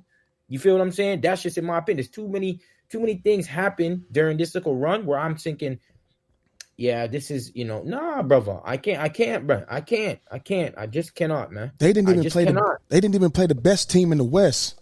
And people want to say, well, if was a fifth. Ifs are real, my nigga. I compared this Dallas Mavericks run to the Cavaliers 07 run. They got to the you weren't supposed to be there. You went on a miraculous run. You ran into the big dog in that motherfucker who was way better than you. Got your ass whooped. You know what I mean? Showed. It showed. Yeah, and it showed. It was clearly outmatched. You know what I mean? So before I crown Boston, you know what I mean? I want to see you run through the run the gauntlet. Because don't tell me I can go to the nursing home and race them in a 40-yard dash. I blow them the fuck out. I'm supposed to get a prize at the end. They in wheelchairs and fucking walkers and shit, man. They injured. They can't do shit. So I'm not about to praise you so do it again. Jason Tatum came out and said it himself. They asked him, how you feel about with the records y'all had in the playoffs? Y'all could be the first team to blah, blah, blah, blah. He was like, well, that'd be nice. That would be nice. But you guys will say we didn't play anybody, so we got to come back and do it again. You said that because you know you ain't play nobody. That's why you said it. That's why you said it. Anybody say this? They asked you how you felt about y'all record going into y'all could be the first Boston franchise with this type of record. Well, it would be great. I didn't know that. It would be great. But you guys would probably say we didn't play anybody, so we got to come back and do it again next year. Motherfucker, if you don't know that, if you don't really believe that, you wouldn't have said it. Right. So hell no, it ain't the team to beat. We don't know who the team to beat is. Wait till the season starts. I like Boston, man. That's fine. That's cool. That's not even my I'm not repping them. I know it. I just feel like what they got. Okay. Who they coming back with? That's fine. It's going to be hard to beat that still. That's fine. Well, yeah, Philly definitely. Man, they made some big time additions. So they're definitely, I think, a top 2, top 3 seed. So team in the East, and it can be anybody in the East right now with Boston, them, right? Milwaukee. You know what, bro? You know what, bro? I got to push back, man. That Milwaukee shit done, man. That's over. Think so? That's over with. I think Giannis is ready for it to be over. You know what I mean? I'm serious. I'm being honest, bro. I think Giannis is ready for it to be over. I know Dame don't still want to be there. You know what I mean? I heard did Brook Lopez sign? Did he sign? I'm not sure. Yeah. He signed? Okay, he signed with them. But that train, bro, that boat has sailed, bro. They're not doing none of that no more. That shit over with. That we going on a run and all of that. Giannis has been hurt the last 2 years and going into the playoffs. He hasn't played. You know what I'm saying? Dame don't want to be there. You know what I'm saying? I think that ship has sailed, bro. Yeah. That shit over with. I'm with you when you're right. I don't think that shit's no longer. I mean, they're still going to be, because let's be very clear, though. And remember, we spoke about this previously. They was one of the best teams had the coach of the year, and then firing dude. That's fine. I'm just saying they was out there balling. You know what I'm saying? I'm just saying, unless you telling me their hopes are just getting to the playoffs. I'm talking about a championship run. How Giannis wants, he want to go on. I believe Giannis really wants to. I think Giannis and Chris Middleton, I think they want to win a championship. I'm just saying, I don't. That ain't working no more. You know what I mean? Y'all haven't added enough to even threat. I mean, I ain't gonna say threaten because I know these teams you're in the East and shit. But I'm saying like you haven't added enough to your squad to say you can definitively say I'm gonna send Philly home. I'm gonna send Boston home. Can you send Miami home? But I think that. That's a team that can do I'm not saying they're probably gonna win. We don't know. They'll make it tough. I'm not saying they're gonna be 6 seed. They can take out a team in the first round. Why not? Yeah. If they're 4 or 5 seed and say they end up playing Boston, what Dame can go out there and win a series. I don't think they got enough to beat Boston, Dame bro. and Giannis can go win a series. Not again. I don't think they can do it against Boston. I do, man. I do. All I right. personally do, man. Because the way that they was balling before. Let me pull a you on you. Let me pull a you on you. Is Drew Holiday there? Is Derek White gonna be there? Huh? Yeah. They gonna be there? You feel me? I don't think they got enough, bro. I'm sorry. I don't think they have enough scoring, man. You know what I mean? Like, I don't think they have it. And it's not like they about to go out here and be on some Detroit Pistons, lock you down shit. You know what I mean? Like, I'm talking about 04. You know, people like to say, I ain't score a lot of points. Well, they ain't letting a lot of motherfuckers score points either. You know what I mean? So I don't think they're going to go out here and lock it down like that. And you know what I mean? I don't know. They're not beating Boston, bro. That ship has sailed in Milwaukee. It's over with. That's over. Yeah, I think they're one of the teams out there in the East, man. All right. So, sticking with the East, man, you know what I mean? So, Joel Embiid, you know, he did an interview, right? And this came out, I think, sometime like last week. You know what I mean? Joel Embiid says this. He says that Jason Tatum has a super team, and if he had a super team too, he would win. You know what I mean? What are your thoughts on this, Jordan? What? He said Jason Tatum has a super team. If he had a super team, he'd win too. What are your thoughts on this? Oh, my God. Really? Mm-hmm. Oh, shit. This nigga just said, "Yo, we just have some questions today." What am I hearing? You ain't even got to elaborate too much on it if you want to. You know what I mean?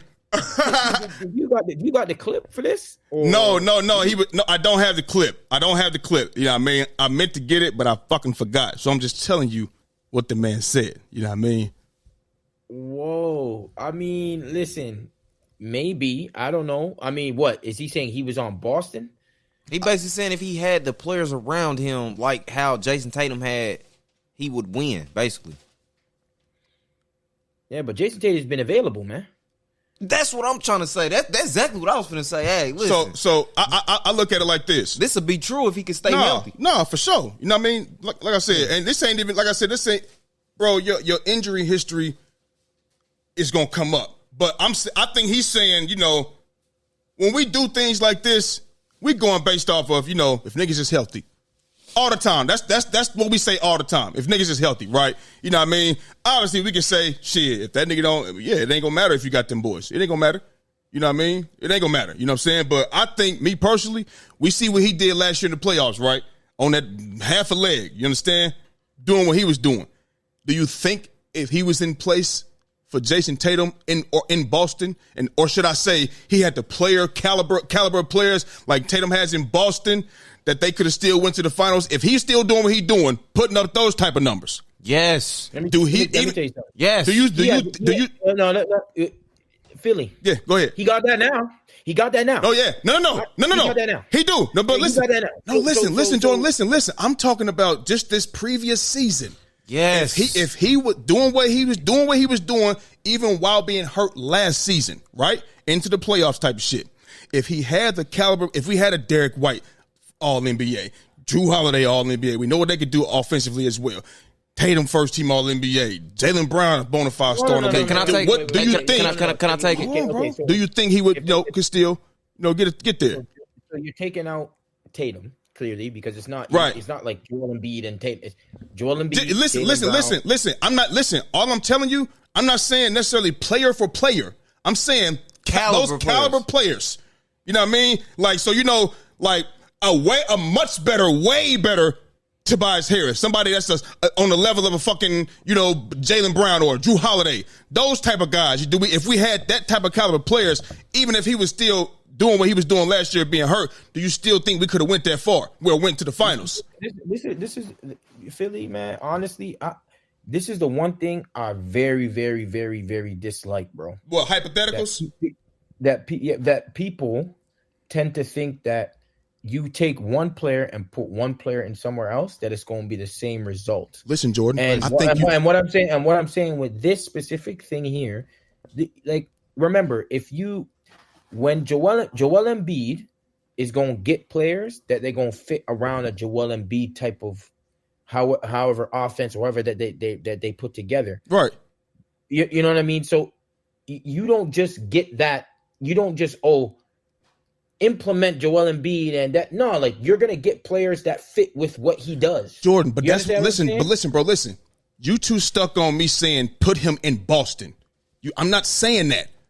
I just said if he had the caliber players, whatever fits him, but their caliber is like Boston's caliber players. You don't think they can get it done? No. Because he was hurt. Or you know what? You know why? Why? He had it before, man. But he was hurt. He's been hurt every postseason. They had it before, and they lost to Toronto. They had it before. Jordan, I'm with you on that. But this is me. This is my opinion, my brother. So you feel me? So I'm saying he had a pretty fucking stacked up team, nigga, and they fucking didn't get the job done. Man, I just don't want to. So what I'm saying is, so he's saying that no, you have a super team, you don't just automatically win. No, it don't work that way. Who the fuck is Ben Simmons on Boston? Who the fuck is no? But you at that time was a very he was an all-star player. What are we talking about? I don't care about all-star. Because you're an all-star, that doesn't mean that you really that type of nigga, bro. Because Jonas Ilgauskas has made an all-star team, making 17 points a game. They won 9 games at that time. I don't really care about. I'm not big on all-star. I'm saying if you got caliber players like that, Ben Simmons is fucking terrible. He's a liability for us. Yeah. No, not that. He can't even bro, he's been a liability. Yes, he was. They sag off of him. They not guarding him. They not guarding him. Yeah, but okay, if that is what you're saying, but let me tell you something. On the other end of the court, he was one of the best defenders in the league. I'm with you, but listen, and that's what I came out here and said before. In Philly, bro, while we kept on losing to Boston, and keep on losing to Boston, you could talk about this defense here and this guy can do this, like Ben Simmons, but we lack scoring. When it comes to the offensive side of the ball, bro, we lack scoring. PJ Tucker can't score. We got a 3-on-1, and he goes to the corner, and they pass it to him. He shoot the brick, and they go down the other way. Ben Simmons, he ducks the motherfucking shit on offense all the time. Tobias Harris, bro, we had liabilities out here, bro. Real talk. We have a better team now. If we don't win with this and we healthy, it's a problem. But like I said before, not Ben Simmons, Joel Embiid has never had a healthy playoff series. I've said it, and you've came out here and said it. So I don't want to beat. But the Philly, you're going on about I told you this before because it's not like I've said about that specific team that team was a championship team. But listen, that team was a championship. And the thing is, if you're gonna go into what did they go to a game 7? I believe so. I think so.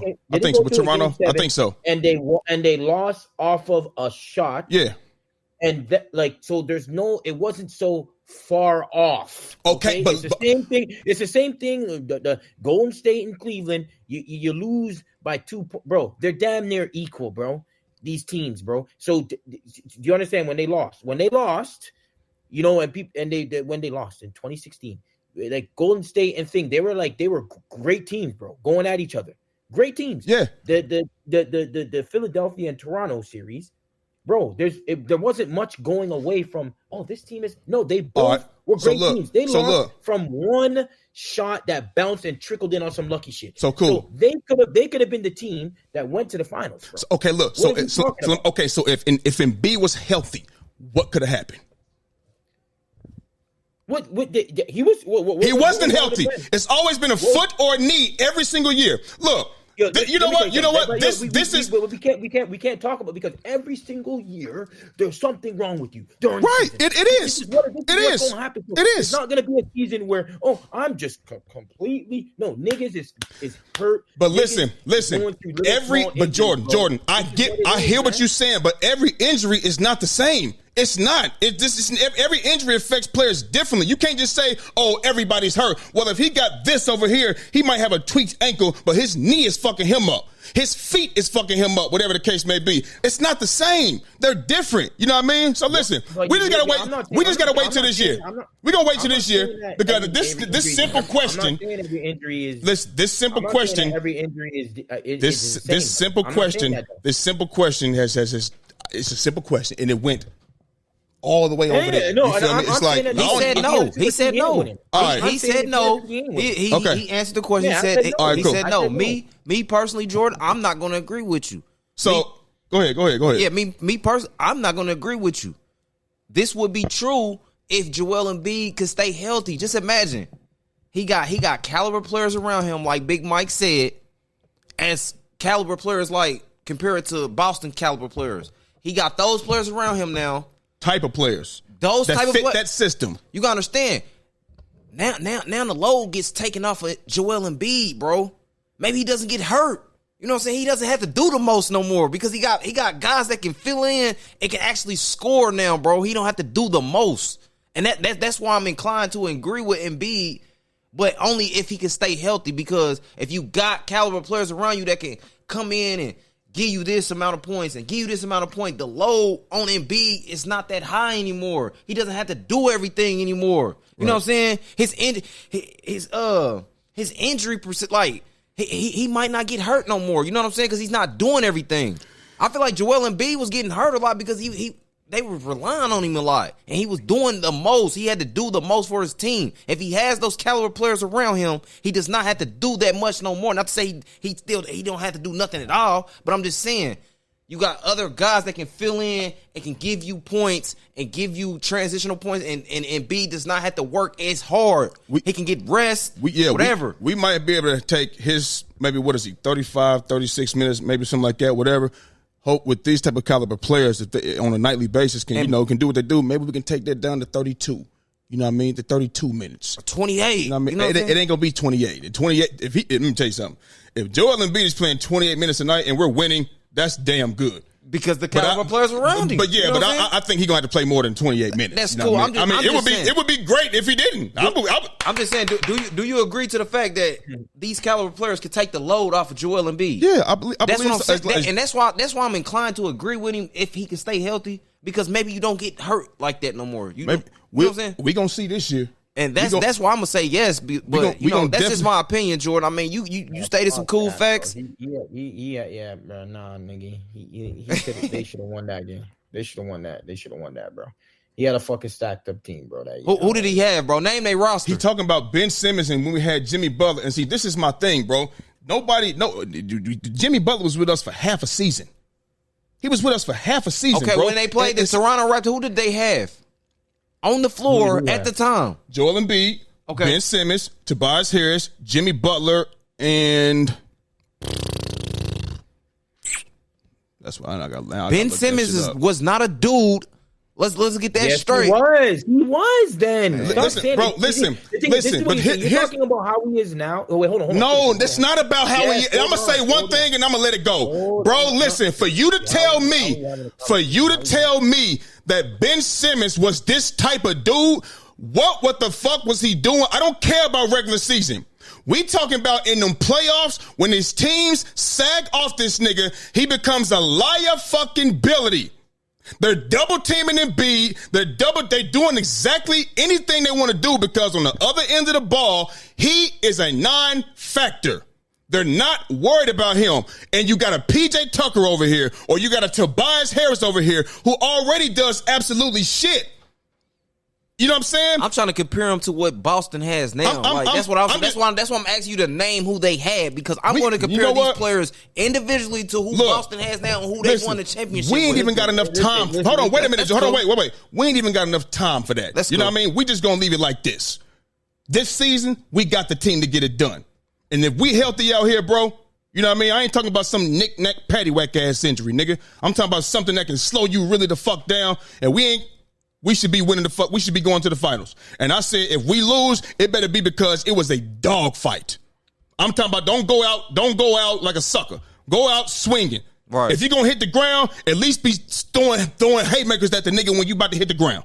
Yeah. And I can respect that. You know what I mean? I can respect that. But other than that, I don't want to see it. I want to see great shit. So we're just going to leave it at that, man. That's cool. I'm going to leave it at that. So we're going to transition to the NFL. The NFL Top 100 then came out. Okay, Top 100 has came out, and you got people that's, the Top 10 has also came out as well, the whole Top 100. You know what I mean? So, people got problems with the Top 10 and shit like that. So what I'm gonna do is, I'm pretty sure, Jordan, you might be looking at it. You know what I mean? You can pull it up and whatever you're looking at, the NFL Top 10. But I go through it for you right now. At number 10, they have Max Crosby, DN from the Las Vegas Raiders. At number 9, they have Travis Kelce, we know where he's from the Chiefs. Number 8. T.J. Watt. Number 7, Trent Williams. Number 6, Chris Jones. Number 5, Myles Garrett. 4, Pat Mahomes. 3, Christian McCaffrey. 2, Lamar Jackson. 1, Tyreek Hill. Now, when I first seen this, I was like, huh? I was like, what is this? I mean, you know what I mean? So, Twan, I'm gonna start with you. Right. Do you have any problem with the NFL top 10? Oh yeah, this list is flaw as fuck. Okay. You understand me? Flaw as fuck. You understand me? It's 2 problems that I got out the gate. Okay. Tyreek Hill being the number 1 player over Christian McCaffrey. I'm taking. Lord Jesus. Okay, so listen. He said, "Oh my Lord Jesus, y'all." He said, "Oh my Lord Jesus." Do you think, honesty? Do you think Tyreek Hill had a better season last year than Christian McCaffrey? In all actuality, I'm asking you, Jordan. You know what I'm saying? I'm asking you. And then, okay, cool. And then the second problem I have, you have Lamar Jackson at 2nd over Pat Mahomes. It does not make sense, being that Lamar Jackson, bro, I get it, bro. Crowd pleaser, kids' favorite, I get it. You didn't throw 30 touchdowns last year. On top of getting beat by the guy that you got beat by Pat Mahomes, who's ranked under you in the top 100. It does not make no sense to me. You've been beat. You've been beat by a guy that's ranked under you. He's ranked 4th on the list, and you're ranked 2nd for some odd reason, and you ain't even throw 30 touchdowns. You ain't even throw 30, let alone get your team to a Super Bowl and win. This man just won back-to-back titles, and he's not the first player on the list. He's not the first best quarterback on the list. He's the second best quarterback on the list. Behind Lamar Jackson. That's a problem for me. And it's a problem for me that Tyreek Hill is the number 1 player on the top 100 over Christian McCaffrey. Not to say Christian McCaffrey should be number 1, but he should be over Tyreek Hill. You know what I'm saying? He had a way better season. You said what? Where should he be? Okay, if you got Tyreek Hill at number 1 and you got Christian. No, where should he be for you? Where should he be for you? Let him explain. Let him explain, Jordan. Let him explain. Damn. Let him. Look, Jordan. When you ask where should he be, he don't got to just say 3. Let him explain. Let him the build up, nigga. Damn. Hold on. Shit. Go ahead. So basically, you got Christian McCaffrey at 3 and you got Tyreek Hill at 1. It does not make sense because Christian McCaffrey had a better season than you. Period. Flat out. On paper, all that. That's why he's on the front cover of Madden. You understand me? He should have been an MVP of the league. So Tyreek Hill should not be number 1. He should be more like, I believe Pat Mahomes should be number 1. Christian McCaffrey should be like a number 2.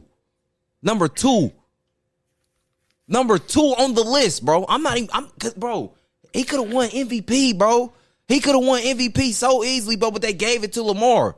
They gave it to Lamar for some odd reason, bro. He didn't even throw 30 touchdowns. Lamar Jackson should not be number 2 on the list. He should not be in front of Pat Mahomes. This is ridiculous, bro. This list is flawed. And if you don't see this, then I'm just inclined to believe that you don't know nothing about football. And you don't know nothing about the stat lines and what really matters. Because what really matters is that you got a quarterback that's ranked number 4 on the list that has beat a player that's ranked number 2 on the list in a game time matter situation to get your team to the Super Bowl. Not only that, his stats was better than yours. You didn't throw 30 touchdowns, Lamar. You didn't throw 30 touchdowns, boy. You know what I'm saying? Come on, man. It's not making sense. I believe Tyreek Hill should be pushed down. I believe Tyreek Hill should be like number 4 or number 3. You know what I'm saying? Okay. He shouldn't be number 1. He shouldn't be over Christian McCaffrey. Christian McCaffrey should be. I believe the list should have went Patrick Mahomes number 1, Christian McCaffrey number 2. Go back to the list. Christian McCaffrey number 2. Then Tyreek Hill. You know what I'm saying? Then maybe Lamar Jackson. This list is backwards, man. It's backwards in 2 spots, man. I don't like. I just don't like the fact that Tyreek Hill is ranked number 1, and I don't like that Lamar is put over Pat Mahomes. That does not make sense to me. I'm not with it, man. I'm not with this list, man. I'm sorry. So I know you a big Lamar Jackson fan, Baltimore Ravens. You're gonna agree to the fact, whoop-dee, but in all actual reality, you're wrong. This is not right. Where you at with it, Jordan? Where you at on the top 10, baby? You go, man. You go. Okay, so with me, man, the list is flawed, and I'll leave those. He'd already spoke on everything, and I'm gonna just give it to you like this. So it's not it's hard to really embark on a list or elaborate on a list when you think it's flawed, and I think it's flawed for other reasons than him. You know what I mean? Me personally, you know what I mean? You look at Aaron Rodgers, he's 92 on the list. This motherfucker didn't play last year. He played 4 snaps. How you get on the list? Joe Burrow, he missed 7 games. How the fuck you 39th? How? Jalen Johnson played all year long. Just got paid like a corner should be paid. He didn't get on the list. So the list, you got players on the list that didn't fucking play. Aaron Rodgers played 4 snaps in week 1. So he missed the entire season. If I went 4 days, if I went to school for 4 hours, you know what I mean, and the rest of the year I didn't go, nigga, I didn't go to school. You understand? Joe Burrow went for half of the year. So I went to school for half of the, that's not even half. It's 17 games. No, I'm sorry. He played 10 games. I'm sorry. He missed the final 7 games. So he played 10 games. How you 39th? That shouldn't even count. And if you are going to get on the list, it shouldn't be that fucking high. When you got guys that play all year long, like a Jalen Johnson, who should be a top 100 player and didn't even make it. You know what I mean? So that right there, it just gives you my reason for the list being flawed. You know what I mean? Now, if I'm going to focus on the top 10, no, I don't think Tyreek should be number 1. You know what I mean? Me personally, like, bro, look at what Pat Mahomes did last year. They didn't have the same squad. They struggled all year long, and they got it together in the playoffs. That's what they do every year. Not saying they struggle every year. I'm saying in the playoffs, they step it up a notch. That's why they're 3-time champs. That's why they're AFC Championship game every single year.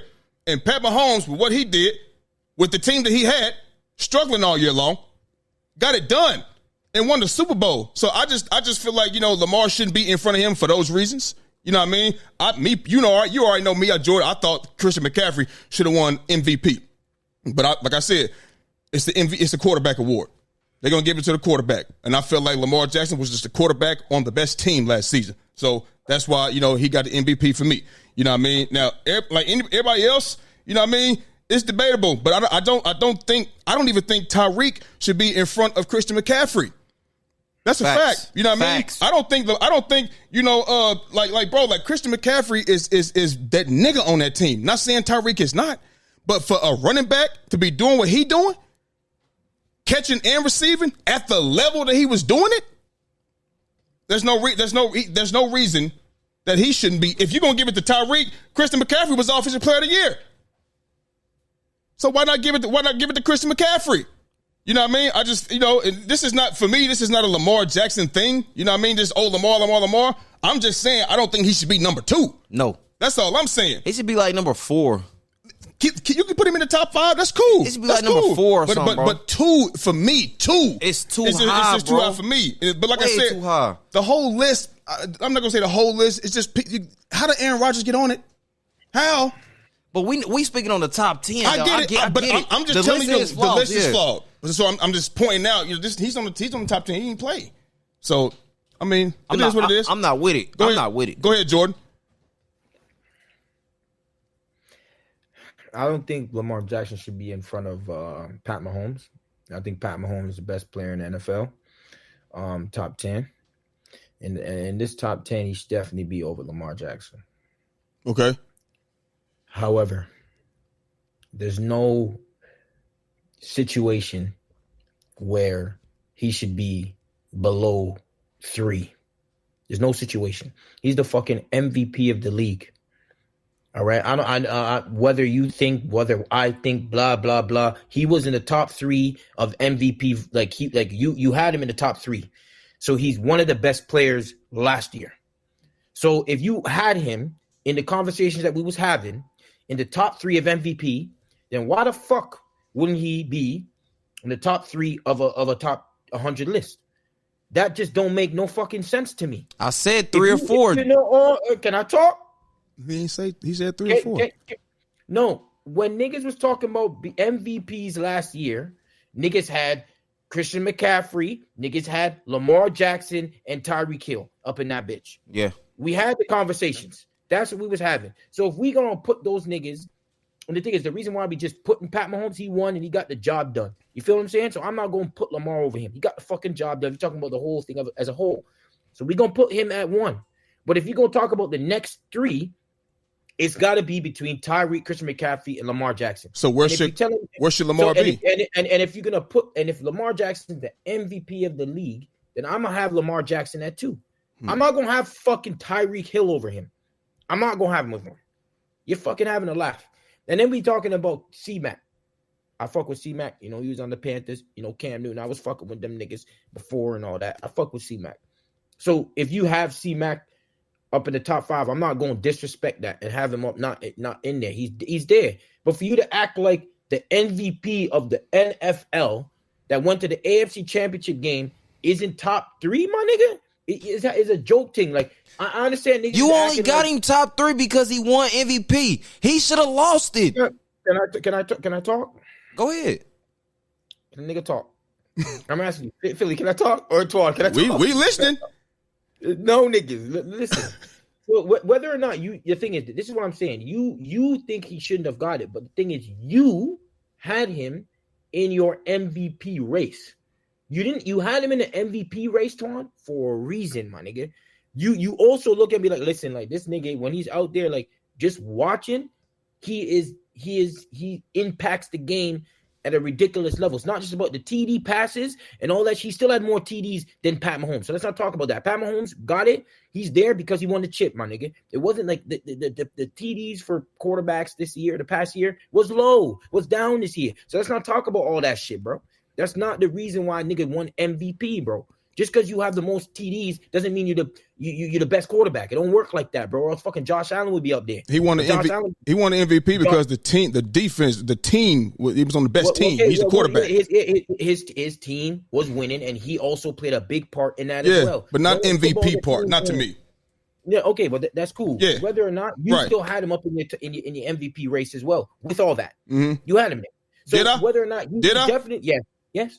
Did I?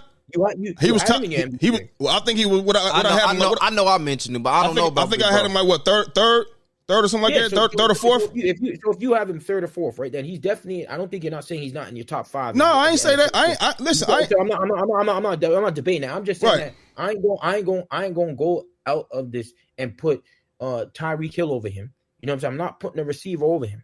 You know what I'm saying? Like niggas was saying we're not gonna put Tyreek over like the quarterbacks. You're not gonna really put him over the like Mahomes or Lamar because they have so much influence in the game. I'm not saying that Tyreek doesn't because he does take off that. Can I ask you a question? Can I ask you a question? Do you put Christian McCaffrey over Tyreek Hill in a situation like this? I would have C-Mac over Tyreek Hill. Okay, cool. We good. We good. I have Pat Mahomes 1, and then I would have Lamar Jackson 2, and then C-Mac 3. That's what I would have. That's not a bad list, but you only basing Lamar being at 2 because he won MVP. Like, bro. Just why. Okay, honestly, honest to God, let me ask you this. Honestly, let's be honest. If he didn't win MVP, would you still have him 2? If he wasn't the MVP front runner, would you still have him 2? The thing is, because Christian McCaffrey didn't win, and I still got him number 2.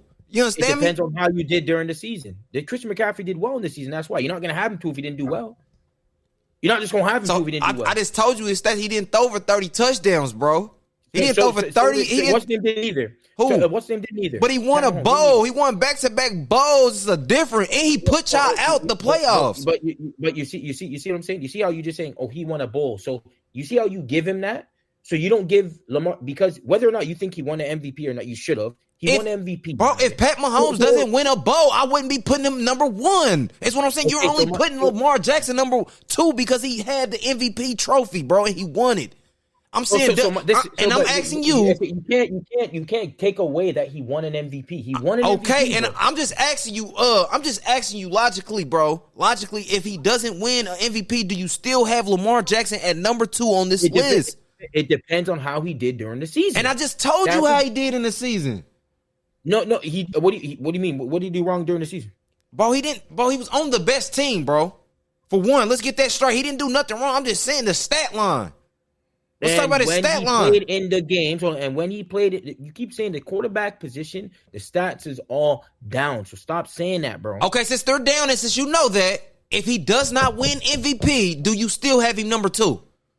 Lamar Jackson is a top 10 player in the league. Whether or not, whether you like it or top not. 10, cool. I said number 2, bro. He might be But top 10. we are big, but Twan, you see all you do. We're basing this off of the previous season. I'm basing it off of logic, bro, because logically, I mean, if it's logically, listen, logically, in the past 5 years. Listen, bro, logically, I'm basing it off logic because logically, Christian McCaffrey did not win MVP, but he still would be in the top 1, 2, 3 players on the list, bro. No, he's not though. He's not. How's he not? He's number 3 right now. With no MVP. What are you saying? And Lamar Jackson's number 2 because he has the MVP. I'm saying if he does not have the MVP, Jordan, or is he still number 2? Christian McCaffrey will still be number 3 because he does not have an MVP. He didn't win it. He will still be 1, 2, or 3. That's what I'm trying to tell him, bro. You know what I'm saying? So can I jump in and say something real quick? Couple things, right? One of the reasons, like you said, you're not going to put Tyreek over a quarterback or over Lamar, whatever the case may be. That's that, like that right there. That's the I feel like that's that. This is a quarterback. You can't put him over that. Man, I'm not gonna put him over. Put Mahomes and okay, cool. Look. Listen to me though. What Tyreek does for my bro, he makes Tua. Tua ain't shit without Tyreek Hill, bro. You know what I mean? He's making a fucking quarterback out there. Tyreek, Tua. They have good offense. It's not just. I'm gonna say it again. Tyreek Hill is making Tua, bro. You understand? You don't put up these type of numbers and say Tua is not going to put up these type of numbers with Jalen Waddle. He not putting up these type of numbers. What do you put up without Hill? Did Tyreek look like this? Did he look? Did Tyreek, was he number 1 offensive player of the year type shit? Was he that type of guy? Was he number 1 all time? I mean, top 100? No, bro. You know what I'm saying? No. So I think you can put a receiver over a quarterback. Not just because he playing quarterback, you know what I mean? Because you can. And listen, I feel like the defense was carrying. I'm giving you my reasons. The defense is carrying the Ravens last year, all year.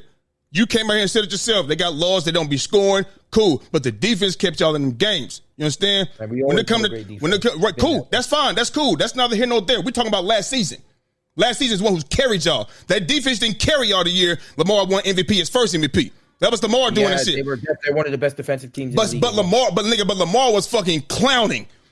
He was absolutely clowning. You understand me? But I'm just saying this. So I feel like you can do that. So you can put Tyreek over Lamar if you want to. And when it comes to me saying C-Mac should be over Lamar, listen, bro. Lamar Jackson had 24 passing touchdowns. You know what I mean? Mm-hmm. C-Mac had 21 total himself. He had 14 on the ground and 7 through the air. You're a quarterback. I got 3 less touchdowns than you. My team went to the Super Bowl. I was the best player on my motherfucking team. You know what I'm saying? So that's why I would put C-Mac over Lamar Jackson. I'm not saying take him out of the. I'm not saying take him out of the top 5. You know what I mean? But shit, number 2 is what I got a problem with. It's too high, man. That's just me. This is see when we talk about that, like, yeah, he had 21. Also, Pat Mahomes had 27 touchdowns total. Yeah. So what's his name at 21? Pat had 27. What's his name at 29 total? Lamar Jackson. But that's nor here nor there. We know obviously from watching all the Ravens games, bro. When we get to the 5-yard line, the 3, like the thing is, people get enamored with touchdowns like crazy. Like, what most will do? Oh, you know what? Let's get Josh Allen. We go put him a little fake handoff. Boom, go in. He's gonna run in, bully us in and get 10, 15 touchdowns on the ground. But Lamar Jackson, they get to the 2-yard line. Lamar Jackson can do that. But no, we hand that bitch off. Let the running back get this TD, bro. You feel what I'm saying? But because he don't do that now, we getting punished. Oh, he doesn't have enough TD. How about getting up there? Did you watch? Of course. You seeing what he was doing? Of course. So all this. Oh, he doesn't have him on a top. I don't want to hear it, bro. He doesn't have a what? Hear that, bro. I don't want to hear it. He doesn't have all these touchdowns, bro. When you watch the game, when you watch Baltimore Ravens play, you see this nigga is the best player on the field, and it's not even fucking close. It's not even close. So all this thing about these, like all these the numbers that you talking about, which specifically with Lamar Jackson, there's a reason why he's up there at 2, and there's a reason why you have him in your top 5. So if and this is why it's not a big fight on, like a couple here or there, because I think most of these guys, they all did I think we all have them there. So if one guy's 1 or one guy's 3, it's like it's all very close. So I'm not going to fight you, you know what I'm saying? If you had Lamar Jackson 3 or whatever 4, I'm not really going to fight you, but he's there. You know what I'm saying? That's and that's all I'm saying. He's definitely there, and you have him there with the low amount of touchdowns. Supposedly, you have him there. But no, I don't have him. But I don't have. We talking about his placement number 2. Yeah, you doing all of that talking. You know what I'm saying? I'm just telling you who I will put in front of him. That's what I'm telling you. And I told you who I would have, and I told you who I'd have at the time. Yeah, that's cool. That's cool. I'm just saying. I don't. But that's what we here to discuss. I'm keeping it real. You gonna say what you feel? I'm gonna say what I feel. He gonna say what he feel. My nigga, Lamar Jackson. No, he just. I don't think he belongs there. I don't think he should have won MVP. I don't. That's just me. Yeah, he ahead of the guy. He's ahead of the guy that won the Super Bowl and put him out in the playoffs. He's ahead of that guy. Your issue. Outplayed him in the playoffs and everything. Go look at the stat line. Listen. I think that's more your issue. No, go look at the game and look at what Pat Mahomes did in the game compared to what Lamar did. You had a terrible game, dude. And listen, I'm not talking about. I'm not disagreeing with you on having Pat Mahomes over Lamar Jackson. I'm not disagreeing with you on that. So I don't, that you're fighting with that one, you're fighting with someone else. You ain't fighting with me with that. So you basically, you still got him at number 2 is what the problem is for me, bro. Yeah. And you still got him at a problem. And he's going to stay at number 2. That's crazy, bro, because like I said, it's crazy because you're only putting him at number 2 because he won the MVP, and I gotta put him there because he won the MVP. You keep saying, what I'm saying is Lamar Jackson is a top 10 player in this league. Top 10, not top 2. No, listen. He might have, if he didn't win MVP, he might not have been in the top 5. Come on. Listen to me and listen to me closely. Christian McCaffrey's a top 10 player in this league. Whether he goes from 2 to 7 or 3 to 5, that's no here nor there, depending on how well you do during the season or whatever the case may be. Lamar Jackson is a top 10 player in this league. It's not what we're arguing. And and during the last season, he for me would be the second best in the NFL. Pat Mahomes won. That's what I'm saying. And I would have. I'm not putting him over Christian McCaffrey. I'm putting Christian McCaffrey over Lamar, bro. He had the better year. He had the better year, guy. Flawless, really. A flawless year, bro, came from Christian McCaffrey. I gotta put him over him. You're only putting him over Christian McCaffrey because he won. Team. Okay, he has a better team. Team is loaded, bro. Stop it, bro. Y'all beat us, bro. Stop it, bro. Yeah, because of who? Stop it, bro. Because of y'all defense, bro. Brock Purdy threw 4 picks. Y'all defense saved, bro. Lamar Jackson didn't go out there and do nothing spectacular. Bro, hey, listen. Lamar Jackson did not go out there and do nothing spectacular, bro. Wait, what's his name? Oh shoot, Lamar Jackson, man. It's just he wasn't the reason. It's too difficult. He's in the interviews. You heard him saying, like, it's like Jordan, man, stop it, bro. Just stop, bro. Just stop right now. Just stop, bro. Just stop right now, bro. Because we all know Baltimore Ravens played a great defensive game, bro. Huh? Wednesday we'll pull it. You know what? I'll pull it up right now. Go pull it up, bro. Do what you have to do. Do whatever it is you have to do. But in reality, hey, what was when you said Lamar? You said they hand the ball off or something. What was your reasoning for saying that? Because we're gonna move on into this. You're gonna look at the touchdowns and all that. Are you gonna look at? No, I'm saying you said something about when y'all get down to the 5-yard line. There's so many things why I have Lamar Jackson there. We lost so many players. No, bro, listen. We lost running backs. We lost so many things. We lost our fucking number 1 tight end, and this nigga still was out there balling the fuck out for his team, bro. Y'all had the number 1 defense in the league, bro. All y'all had to do is stop niggas, bro, and y'all can score 1 or 2 times. Y'all score 1 or 2 times and y'all win a game. All y'all had to do is put up a touchdown and y'all win a game. Wait. How much points per game did we average during the season? How much points per game does Lamar Jackson average for his fucking career? How about we talk about that? How about we talk about how much? Isn't he's a third or top three, if I'm not mistaken, or top four highest winning percentage of all quarterbacks in the history of the NFL. You about to shoot yourself in the foot. Huh? Go ahead, keep going. I'm not shooting nothing in the foot. Okay. You want to go out. You want to go at me about Lamar? Then go, keep going. I'm just saying. But listen, Jordan. Listen. When you do all of that, when you say all of that, you know what I mean. And that's why people be like, when we gonna see it in the, you know what I mean. So you be getting mad when motherfuckers do that. But you sit right here, right now, and write off these percentages and these top this and top that, but it only shows in the regular season. So you can't have it both ways, bro. You know what I mean? You be getting mad when motherfuckers say that shit. No, because the thing is, then I'll go into the thing about how you're talking about his playoff performances, but the thing is, we acted like we didn't not just he played 2 games last year, right? He played 2 games last year in the playoffs, right? But everyone kind of just rolls over the fact that didn't he play a game and actually ball the fuck out in that playoff? But then niggas gonna come with some shit. Oh, he played a rookie this or he played. Did he not go out there and ball the fuck out? But who did they play? Jordan. Who did they play? You see exactly. That's so. This is what this. I'm just asking. Who did they? Was it Houston? No. Was it Houston? I'm done. Because even last time I checked, that was a good game. So hold on. It was an okay game, and he balled the fuck out. Yeah. But I want to hear what did he ball out or no? He did he not ball out? He had a good. But I'm not saying he didn't, but he didn't do it when it counted. Okay, he didn't do it when it counted. What did he do? What did he do? You see, there's always going to be a thing with him. There's always going to be. And the thing is, it's always going to be a thing with everybody who plays quarterback until you get your team over the hump. He also had a playoff game where he totaled for 500 plus yards, my nigga. That's a playoff game that he totaled for 500 yards, bro. But yet, Lamar, and his first, we ain't gonna hit him. We gonna really hit him out the head with the first one because first one was a rookie, came straight in, boom, boom, boom. The one where he fumbled kind of 2 of them, but it's not just on Lamar. Is what I'm saying. Everything that happens, it's a Lamar thing. Jordan. Anything happens, it's a Lamar thing. Jordan. It's not a Baltimore thing. Just like the previous one that we lost, that was not a Lamar thing only. That was a Baltimore thing, bro. See, clear. It's so clear as day. And the thing is, you don't want to admit that. But see, this is the problem that I have when you say that, Jordan. Because when I was telling, no, I'll let you talk. This is the problem that I have, and I'm you was telling me about my team last year, and I was telling you the issues that was going on. You was telling me Jalen Hurts is trash. Jalen Hurts. Trash. Yeah, you said that when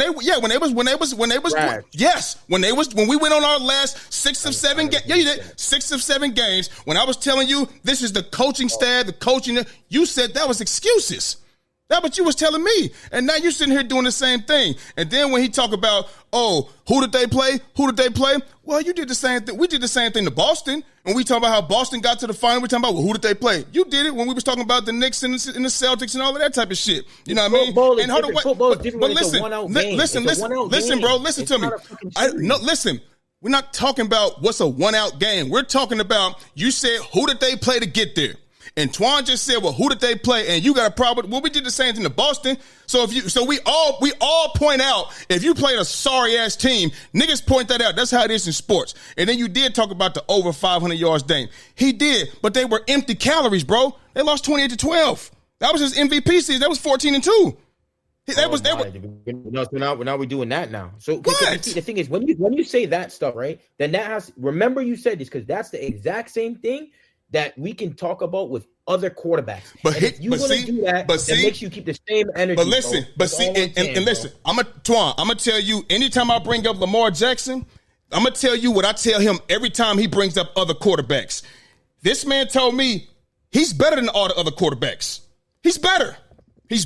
First he said he's better than Pat Mahomes, but then he backtracked that and said, well, what I meant was he played a better season. But when he was in the season and he was feeling himself, Like I said, he be emotional. He let his emotions get the best of him. That motherfucker say, "Oh, he's better than Pat Mahomes." Yeah. He said it, but then he moonwalked his statement. But everybody else, he said he's way better. He's way better than them. So I don't want to keep hearing you bring up everybody else. If you better than them, why you bring? And they not on your level. Why you bringing them up for? I'm just saying. You mentioned the 500. Bro, you mentioned the 500-yard game, but they were empty stats. Y'all put up 12 points.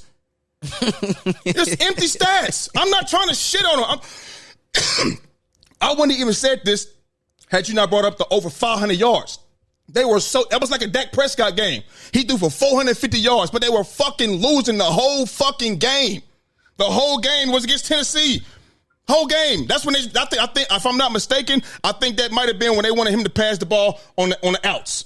Deep out, because he couldn't make that pass or couldn't make that throw. He had trouble doing this, trouble doing that. Whatever the case may be, it could have been the Bills or the Titans, whoever it was. But I'm just saying, bro, like, they were empty stats. You know what I mean? So I'm not debating. I'm not debating. I can rebuttal, but I'm not. That's fine. But you, I'm just telling you, like to bring up other quarterbacks. I don't know why you're bringing them up for. He better than all of them. So I mean, that's where I'm at with it. You know what I mean? We the season's coming up. And one thing is we got to keep the same energy. Then if we keeping the same energy, then how am I gonna keep the same energy with a guy who's head over heels? These other they down here. I expect if you talk about Lamar, he up here. So those guys. Do you have my pick? So like, I'm listening. No, I don't. I'm going to what you tell me. I'm listening to you. You tell me. No, wait, Jordan. I just said he's not top. I don't have him in the top two. He's not. But listen, you always bring up. You talk about him like he's all the way up here. So in the other guys, you say he's head over heels of those guys. So why you bringing them up if they fuck up? You up here. They ain't even on your level. That's all I'm saying. Depends on what quarterbacks we talking about. Man. Jordan, all up. If we ain't talking, you told me, like I said, first you had him better than Pat Mahomes. You moonwalked that statement. So you got Pat Mahomes. You got Pat Mahomes. You got Lamar Jackson. You say he's better than all them other guys. So why do you continue to bring up the other guy? Keep the same. Why am I comparing him to Josh Allen? He's better. Josh Allen, just because you're better doesn't mean it's like, what are we talking about? It's like you comparing. I have Steph Curry. Steph Curry's better than you got to just rattle off, right? Steph Curry's better than Kyrie Irving. Man. That doesn't mean you can't compare the two. I'm not talking about. I expect Steph Curry to have a better outing than Kyrie Irving. I have Lamar Jackson is better than Josh Allen, but doesn't mean Josh Allen's not up there. Josh Allen's up there, bro. Just because I have him better than Burrow doesn't mean Burrow's up there, bro. Bro, Burrow is better than. Hey, listen, Joe Burrow is better than Lamar Jackson in football. In football or in sports, period, it's levels to players on the motherfucking team. You all the way up here. I don't expect this. I don't expect this from you. You up here. I don't expect these. But Lamar's up there and Burrow's up there and Josh Allen's up. They're all up there. Man, listen. The one that's far away from everybody, and then the rest come in. How, bro? Joey B's been to a bowl, bro. Lamar Jackson has not. Josh Allen has not. How you not putting Joey B? So I'm wondering, this guy, just because he got to a bowl, and also so Jalen Hurts got to a bowl, Jalen Hurts better than Lamar? He's shown the ability to take his team onto the next level. That's what. Jalen Hurts, Jalen Hurts better than Lamar? Joey B is. No, answer the question. I said Joey B. I said nothing about Jalen Hurts ain't in this conversation. I said Joey B. Hey, he in now. Hey, I tell you what. Jalen Hurts, is he better than Lamar? Answer the question. I take him over Lamar. Of course he would. Keep going. No, he can get his team to a Super Bowl. Lamar, I haven't seen that. I'm looking at you, Twan, with them glasses. Come on, baby. Okay, right, look, you know how I'm coming. Okay, yeah, cool. You have a Philly hat on. Okay, cool. No, it's not nothing with my eyes. That had nothing to do with that. Do you have Jalen Hurts over Lamar? No, I don't. But guess what? I have Joey B. I mentioned Joey B. Yeah, we ain't talking about Jalen. I mentioned Joey B, bro. I mentioned Joey B. And why is Jalen Hurts not over Lamar? I just want to know. Why are we talking about Jalen Hurts? We ain't talking about Jalen. This is what he do. He's trying to turn the whole conversation. This is what he normally does. We talking about football. He gonna bring up baseball. Come on, dog. Okay, listen. Stop trying to get from under the fire, baby. You basically listen, bro. It's reasons why. Go on, explain to me why. Explain to me why he's not better than Lamar Jackson. Who, Joey B? Or Joey B better than Lamar Jackson? Jalen Hurts. Bro. I'm speaking on Joey B, bro. Why you keep bringing up Jalen Hurts? Tell him why you think he ain't better. Tell him if you don't know, then just tell him why you think he ain't better. He said Jalen Hurts. Bro. It's not even too much of a difference to me, bro. Jalen Hurts is not, bro. Listen, I feel like Lamar has the better accuracy. I feel like Jalen Hurts can be sometimes inaccurate. Sometimes he might not hit the pass. Like you know what I'm saying? It's a few attributes I would put Lamar over. Like he uses his legs more. He's better with running and keeping the play alive and shit like that. You know, but I spoke on Joey B. And I could give you many reasons why, besides him getting his team to the bowl, why I feel like he's better than Lamar Jackson. Period. And so all I know is this. Right now, this is what you're basically telling me. If Lamar Jackson gets to a bowl game, the bowl, he's automatically going to be better than Burrow, or is it just you just like the quarterback on how Burrow plays the quarterback position better? This is a trick question, how he plays the quarterback position better. Period. Okay, so bro. Regardless if no Lamar trick question. Bowl, if he gets to the bowl, if Lamar Jackson gets to a bowl, then he still ain't going to be better than Burrow. To you, at the quarterback, that's like saying Eli Manning got to the bowl and beat Tom Brady. Who's the better quarterback? You still gonna say Tom Brady? He's the better quarterback overall, bro. Like just because Eli Manning won, Brady, that's one. And but I'm just saying, bro. You just compare Lamar Jackson getting to the bowl and winning it. And me still saying a motherfucker gonna be better than him. Of course, I'm still gonna be saying that because he is the better quarterback. That's like Eli Manning getting to the bowl and beating Tom Brady, but everybody knows Tom Brady's the better quarterback. Or that's like Drew Brees beating Peyton Manning in the Super Bowl, but we know Peyton Manning is the overall better quarterback. No, okay, so that means I guess in your eyes, then there's gonna be at least 7 or 8 players better than Lamar Jackson. I'm not saying that. I'm not saying that because I'm putting him over Josh Allen. If you're talking about the Aaron Rodgers would be better than him, Stroud would be better than him, Justin Herbert would be better than him. Joe Burrow. Bro, I'm not putting Justin Herbert over no fucking Lamar Jackson. You're reaching, bro. You're reaching. He's a better quarterback, no? He's probably a better quarterback, right? Probably in the pocket. He can throw anywhere. He has a deep arm. Listen. Outside the numbers. Listen. He can do all that. So. Jordan is. I'm gonna tell you what Jordan is. See, what he's doing right now. Jordan is very matter of fact. Okay, so he's going. What he wants to do is break down every single level of what you're saying. Like when you say everybody know that, he get to think about motherfucking 8 billion people in the world. Well, it's not everybody. Well, motherfucker, we know it's not 8 billion people. You know what I mean? He's very, very, very, very, very, very specific and very, very matter of fact. The sky is blue. The car is black. You kind of see what I'm saying? Like that's what he is. So you're never gonna get what you trying to get out of Jordan without just how you asked him. What was we talking about? It was a basketball statement earlier, and he basically said, "Well, if you know what I'm talking about, then why I got to go into it?" Well, that's the same thing.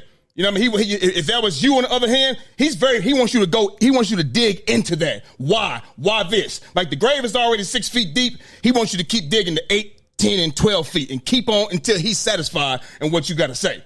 You know what I'm saying? I'm not, you know what I mean? I just want to take I just want to see if what you're saying lines up with other people. You see how he said, so that means, listen, you see how he said like, oh, that means he's better in the pocket. That means he's better than this. I mean, he's better than that. You know what I mean? You see how he's trying to break that's what he does. That's what he does, though. That's not what that mean, though, Jordan. That's not what I'm saying at all. I wouldn't put a guy over a guy because he did this. I'm going off overall at the quarterback position. That's how I'm basing this off of this whole argument, bro. I hear you, and I think that Lamar Jackson, though, like to be honest with you, he's probably going to be behind a lot of those guys in terms of if you're just talking about straight quarterback, like straight quarterback, because Lamar he's not the typical quarterback. He does things different. You get what I'm saying? So no matter what, he's probably going to be behind a lot of guys. We talking about a straight traditional quarterback. But that's what. But the thing is, the quarterback position is changing, bro. No, listen. We talking overall. We talking overall, bro. Listen, bro. I'm still gonna have him in front of niggas like Josh so the Allen. only way for him to be ahead of niggas is what he does. He's gonna win, and when he wins, there's gonna be no choice but you to say he's better than motherfucking Burrow, bro. Because you're not gonna be able to just be like, oh, Burrow can do nigga. Because when he wins, you can't do that anymore. All right, so was Drew Brees better than Peyton Manning? Even though Drew Brees beat and won a ship. Answer the question. Is Drew Brees better than who? Reporting live. Was Drew Brees better than Peyton Manning, even though he won that bowl? I got Peyton Manning over Drew Brees. Exactly. So this is what the point I'm trying to make. Just because Lamar Jackson wins a bowl, that's not going to make me be like he's better than this guy because he won a bowl. You have to literally be every attribute better than this guy, like all around the board. Come on. That was dumb. Why?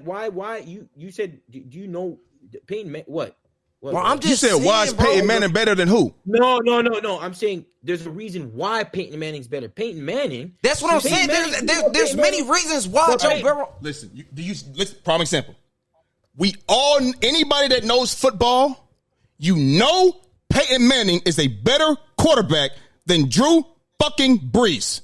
This nigga want to ask you, why is he better? He wants you to keep digging and digging and digging. You can see with your own eyes, bro. If I got to explain to you why Peyton Manning is better than Drew Brees, then I'm talking to the wrong. We talking to the wrong person.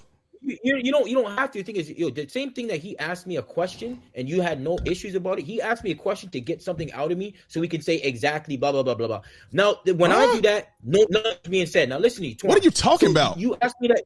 You asked me that question, right? You asked me that question. So the thing is with Drew Brees and that Peyton Manning question, this Burrow and Lamar thing, I think you putting him over him like just like that is kind of just like.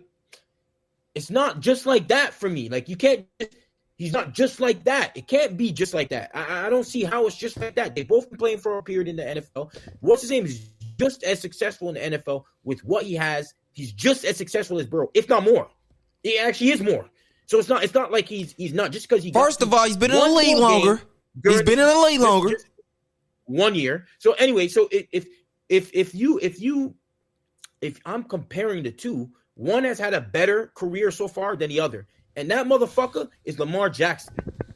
Listen, bro, it's Lamar Jackson, and that comparison is not. I can't do that one. I'm picking Lamar over. If they both ended their careers now, Lamar Jackson, Hall of Fame, guaranteed. What's the name? No. Hell, bro. Okay. Look, listen, let me break some questions down to him. I'm gonna say one more thing, and I'm gonna let y'all because we gotta go. We gotta go. You know what I mean? So listen, I'm gonna say one more thing, and I'm gonna let you go, and then y'all can end it. Whatever.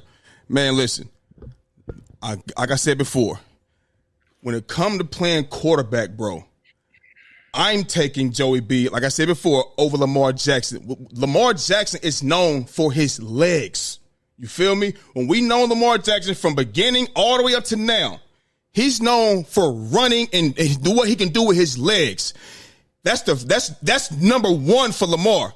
When it comes to Joey Burrow, we not talking about no legs. We talk about him, how he read the motherfucking defense, the throws that he make, breaking shit down, and with that sorry-ass offensive line as well that he took to the fucking Super Bowl. That line had to be the worst offensive line that I've seen in a long-ass fucking time, and he still made magic with that shit. You feel me? The pocket presence is better. The throwing, the precision, the reading the defense is better. What it takes to be a quarterback, Joe Burrow has that over Lamar Jackson for me. You feel what I'm saying? I get Lamar Jackson is fast, but I don't think he could do with the ball. You know what I mean? Throwing that football, reading that defense, and doing what he do like Joe Burrow. You know what I mean? So when it comes to playing quarterback, I get a motherfucker can run. But as we see, you're not about to run your way to a Super Bowl. You feel me? So if Lamar Jackson starts short, listen, but he didn't.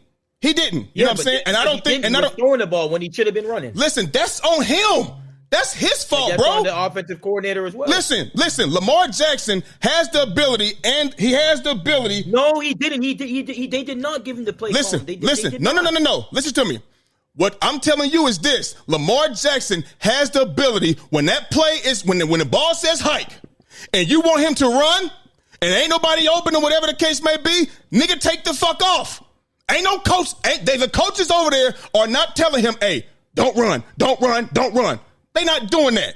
So that's on him, bro. I just think as a quarterback, the only thing that that Lamar has over Joe Burrow is speed. Simple. Okay, but the thing is, this is exactly what I'm saying, though, Philly. You can say that probably about so many quarterbacks to Lamar. Okay. So that's why. Okay, so that's why he's not going to be in front of him.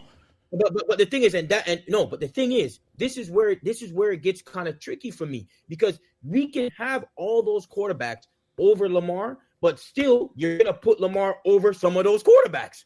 But because Burrow got to the bowl game, no, I'm not doing it off of that. We're not doing it you off of that. That's Stop doing it, bro. Stop it, Get bro. Get off of that, bro. I just told you, bro. I just broke it down. I said I would put Joey B over Lamar Jackson, whether he made a bowl game or not, bro. Just off of like he said, pocket presence and how he plays the quarterback position. Nobody never knew. Even in college at Louisville, bro. Even in college when Lamar was at Louisville, bro. Didn't nobody know Lamar for nigga being a great passer and throwing for nigga this amount of yards, and he just this at quarterback. This man arm is immaculate and this, that, and nobody knew him for that, bro. Everybody knew Lamar for running and using his legs. When they play, well, listen, bro. When they talked about Lamar Jackson last season, when they talked about him, just like you were saying, y'all not saying, hey man, pass that. You want him to take off and run. Exactly. Take off and run. And this is what you were saying. And this is what you were saying last year when they lost. He should have ran. Why you didn't say he should have passed it? I'm saying, why you say he should have passed it? Because he's known for running. That's why you didn't say it. Taking words. But that's why you didn't say it, Jordan. If opportunity presents itself, and he should go and not try and prove to niggas that he can throw the football. He can throw the football. We understand he can throw the football, bro. Can he throw it better than Burrow? Can he throw it better than Joey B?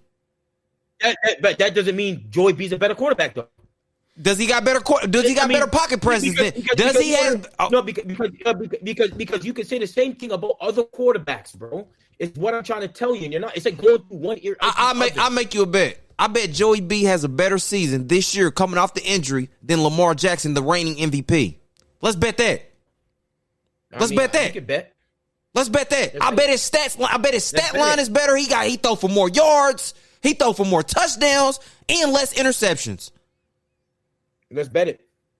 We could do it. Let's bet it. Cause I'm sick of this, bro. I'm just so sick of this, bro. Like, listen, I don't like. Go ahead. Yeah, listen. Listen. This could go on and on and on. You understand what I'm saying? I'm glad the season's coming up. You know what I mean? And we're gonna be having a close attention on everybody. You know what I mean? On the Niners, on the Eagles, on the Ravens. You know what I mean? Lamar Jackson, Jalen Hurts, Brock Purdy, everybody. You know what I mean? So shit. It is what it is, man. It's good to be back on this show, though. You feel me? We've been on here for about 2.5 hours. You know what I mean? So what we're going to do right now is go ahead and get ready to get the fuck up out of here. You feel me? My nigga Jordan, Australia, living. You know what I mean? This nigga is 14 hours ahead of motherfucking time. You feel me? So we're going to come up. You know what I mean? We're going to set the time right. You know what I mean? Get it in order, because, this nigga is just fucking out under the world and shit. He's down under. You know what I can't wait for? What's that? That first game. Because we're on the show Friday morning. Give me Jets over 49ers, though. I don't give a fuck what we talking about. Damn. Fuck me, man. We talking about the first game. I know. That ain't even the first game. I'm just saying, first. When you said first game, I get to thinking about the first week. You know what I mean? But so we talking about the first game, I'm with bro. you. Baltimore, KC. Exactly, bro. So, with that being said, so what? You want to bet that? I'm just saying, bro. Just be on the show next morning, because if y'all lose, bro, I'm about to fry you.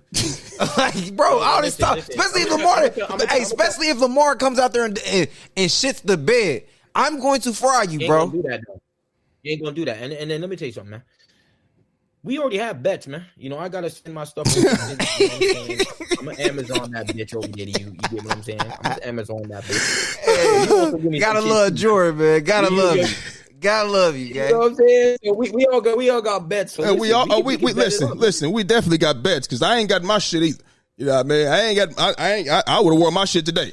I would have worn my jersey today if I had my motherfucking jersey that I won through this motherfucking bet. You know what I mean? But I expect to have it. You know what I mean? Listen, don't worry about sending me no money. No. Listen, we not worried about sending money. None of that, because you coming from a whole different part of the world. You know what I mean? You don't have Cash App. You know what I mean? You have PayPal. PayPal wants to. So let's just say you sent me $100. When I get it, it's not going to be 100. It's going to be 95 or 96 with the little shit that they take. So what I need you to do, I'm going to send you what I be looking at, Mitchell & Ness, because I need my jersey to be stitched. You understand me? 100% all fucking authentic. Like I told you. I'm going to send it to you. I'm gonna send the website to you. You pay for the shit and send the motherfucker to me. You understand? That's when we ain't got to worry about sending no money. We ain't got to worry about shipping nothing nowhere. No. You pay for it and have that motherfucker shipped to my home. You hear me? Hey, nigga. Fuck all that. That nigga said he got Jets over Niners, man. Jets. That's crazy, bro. This nigga froze. I never heard this nigga say nothing about Jets. Jets are now. Aaron Rodgers is back. So? That ain't Zach Wilson. So, nigga? What y'all gonna show Aaron Rodgers that he ain't seen before? We got the same team coming back as well. Yeah, you know what? I think y'all might be a little exhausted. All that NFC Championship game, Super Bowl appearances, not winning not one of them. Y'all might be a little exhausted. So this season might be a little different. All right, check this out. Hold on, wait a minute. Check this out. Didn't you just send me Brazil Ayuk might be getting up out of there? That's you might cool. want to hold your motherfucking horses. That's cool. No, motherfucker. Hold your horses, because if you get traded, they really gonna beat y'all ass. Nah. What? We still got a top 2 defense in the league. Stop it. Let's get one thing understood. And that may be true, but we've seen that top defense get fucking shredded. One time when? What did Baltimore do? That's it, bro. That's the only team he can name. Golly. Did I say it was 2 of them, 3 of them? I'm just saying. You said we So seen. listen. He said we seen like this happened multiple times. Nigga, stop it. So look. So what I'm supposed to say? I saw. Did I not see it? I seen it. He seen it on one occasion. So that means I seen it then, right? So if Lamar can do it, and I feel like Aaron Rodgers is much better than that nigga, he can't do it. Y'all got shredded by the Jets. We nigga, absolutely with no Aaron Rodgers. So that's shredded. 20-14 is shredded. Man, y'all got beat, nigga. Who beat us? Why did we lose? I tell you why we lost. Stop it. Jalen Hurts threw 3 interceptions. That's why. Okay, I can say the same thing about Brock Purdy. He threw 4. That's the reason we lost. Y'all had number 2 defense though, right? It don't matter. We lost, bro. Y'all didn't lose. You can't give a good team like that 4 turnovers and expect y'all niggas to win, bro. Listen. You niggas lost to a mid-team, bro. I expect you to get stops with that number 2 defense. That's what the fuck I expect. Bro, you can't expect... In the Bay on Christmas. Merry Christmas, motherfuckers. You can't expect a great defense, my nigga, to get stops on every possession against a great team, dude. Merry Christmas. Hey, look, listen, this nigga's gonna owe me an apology. No, I'm not. You're gonna owe me an apology, nigga. For what? If the Jets don't win. What am I going to apologize for, nigga? We wrong all the time. Fuck, I'm apologizing to you for, nigga. Because, nigga, you was wrong, nigga. So you ain't never been wrong. I'm just saying, nigga. So let me get an apology then for any time you been wrong. Hey, look. What you mean? Hey, Jordan, since this is my team and he's against them niggas, you're going to owe me an apology. Okay, so I'm going to get this straight before we get up off here. So now because every time you make a bet towards my team, you won't come out here and give me an apology?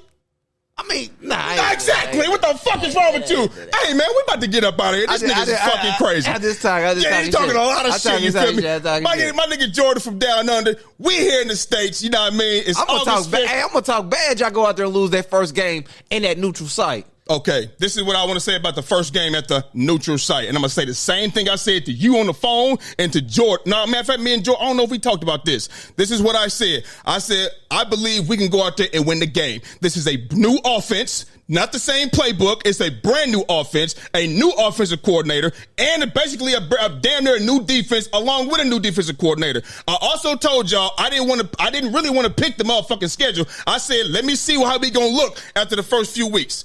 Hold on, say that, Jordan? You weren't even on. Did I say that?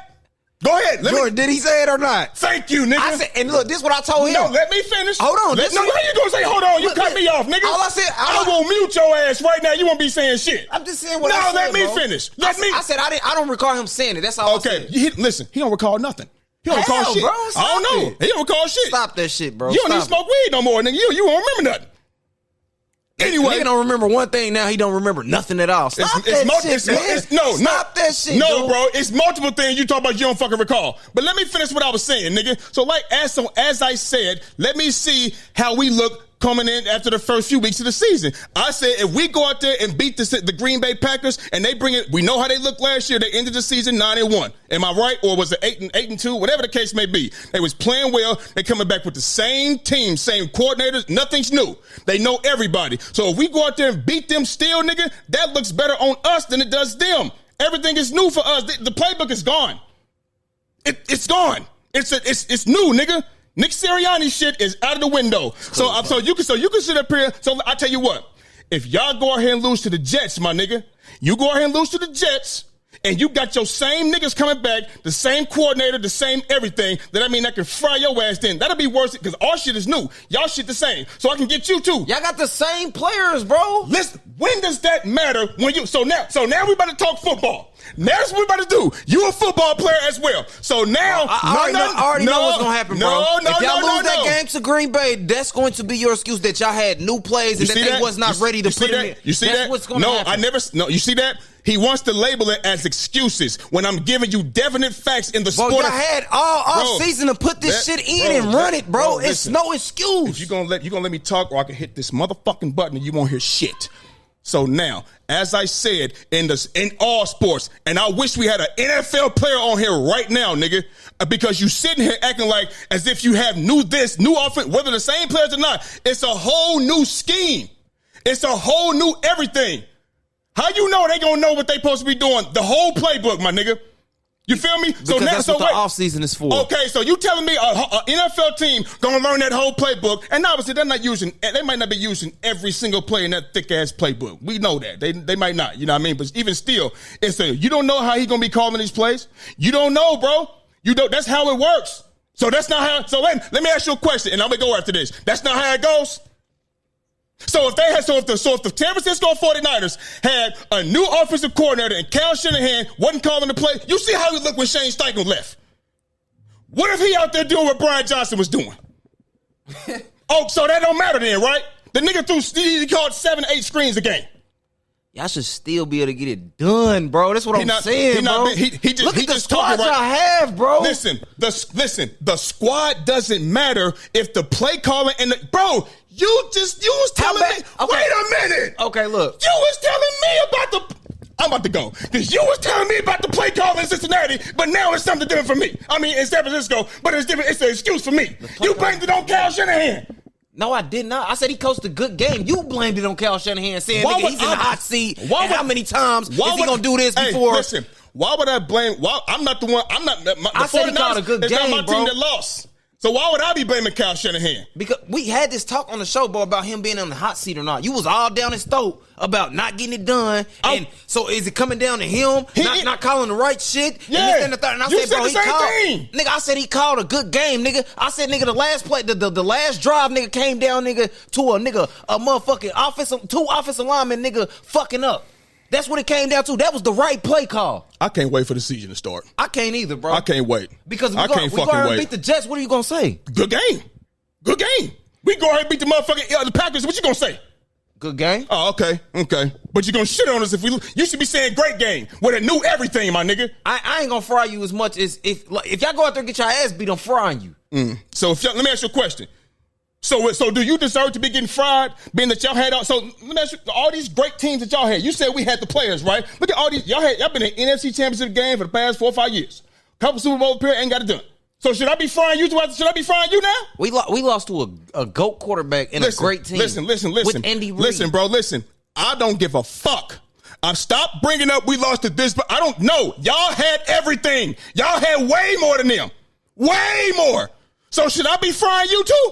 Bro, you already have, bro. So, no, I'm sorry. We already done that. So I should be I should start frying again. I should turn the stove on right now, shouldn't I? How, bro? It's a new season. It's a new season coming up. I mean, you gonna be. I should be frying you for the previous years that all them great teams you had. I could be frying y'all. Y'all had way better teams than us. But listen, we got one though. I guess that's the end of that. Well, so listen, you got one win. 2017. Man, what year is it? You know what? You're right. It's 2024. All right, bro. Let's talk about it. And we will. You're right, and we will. Y'all, it's been 7 years since we had one. How long has it been since y'all had one? It don't matter, bro. He's never seen them win since '94. He wasn't even born yet. So listen, it's gonna be a great season coming up, and this is what I love. Good. So you know what I mean? Listen, for the ones that's listening on YouTube right now, watching. Hit the like and subscribe button. This my nigga. Look, he want to say something else. Hit the like and subscribe button. You know what I mean? Share it, comment, talk to your friends about it. You know what I mean? We'll be back on here on Wednesday. You feel me? My nigga Jordan, much love to you. My nigga Twan, thanks for coming over, my guy. You know what I mean? So listen, man, that's our show for the day, people, and we gone.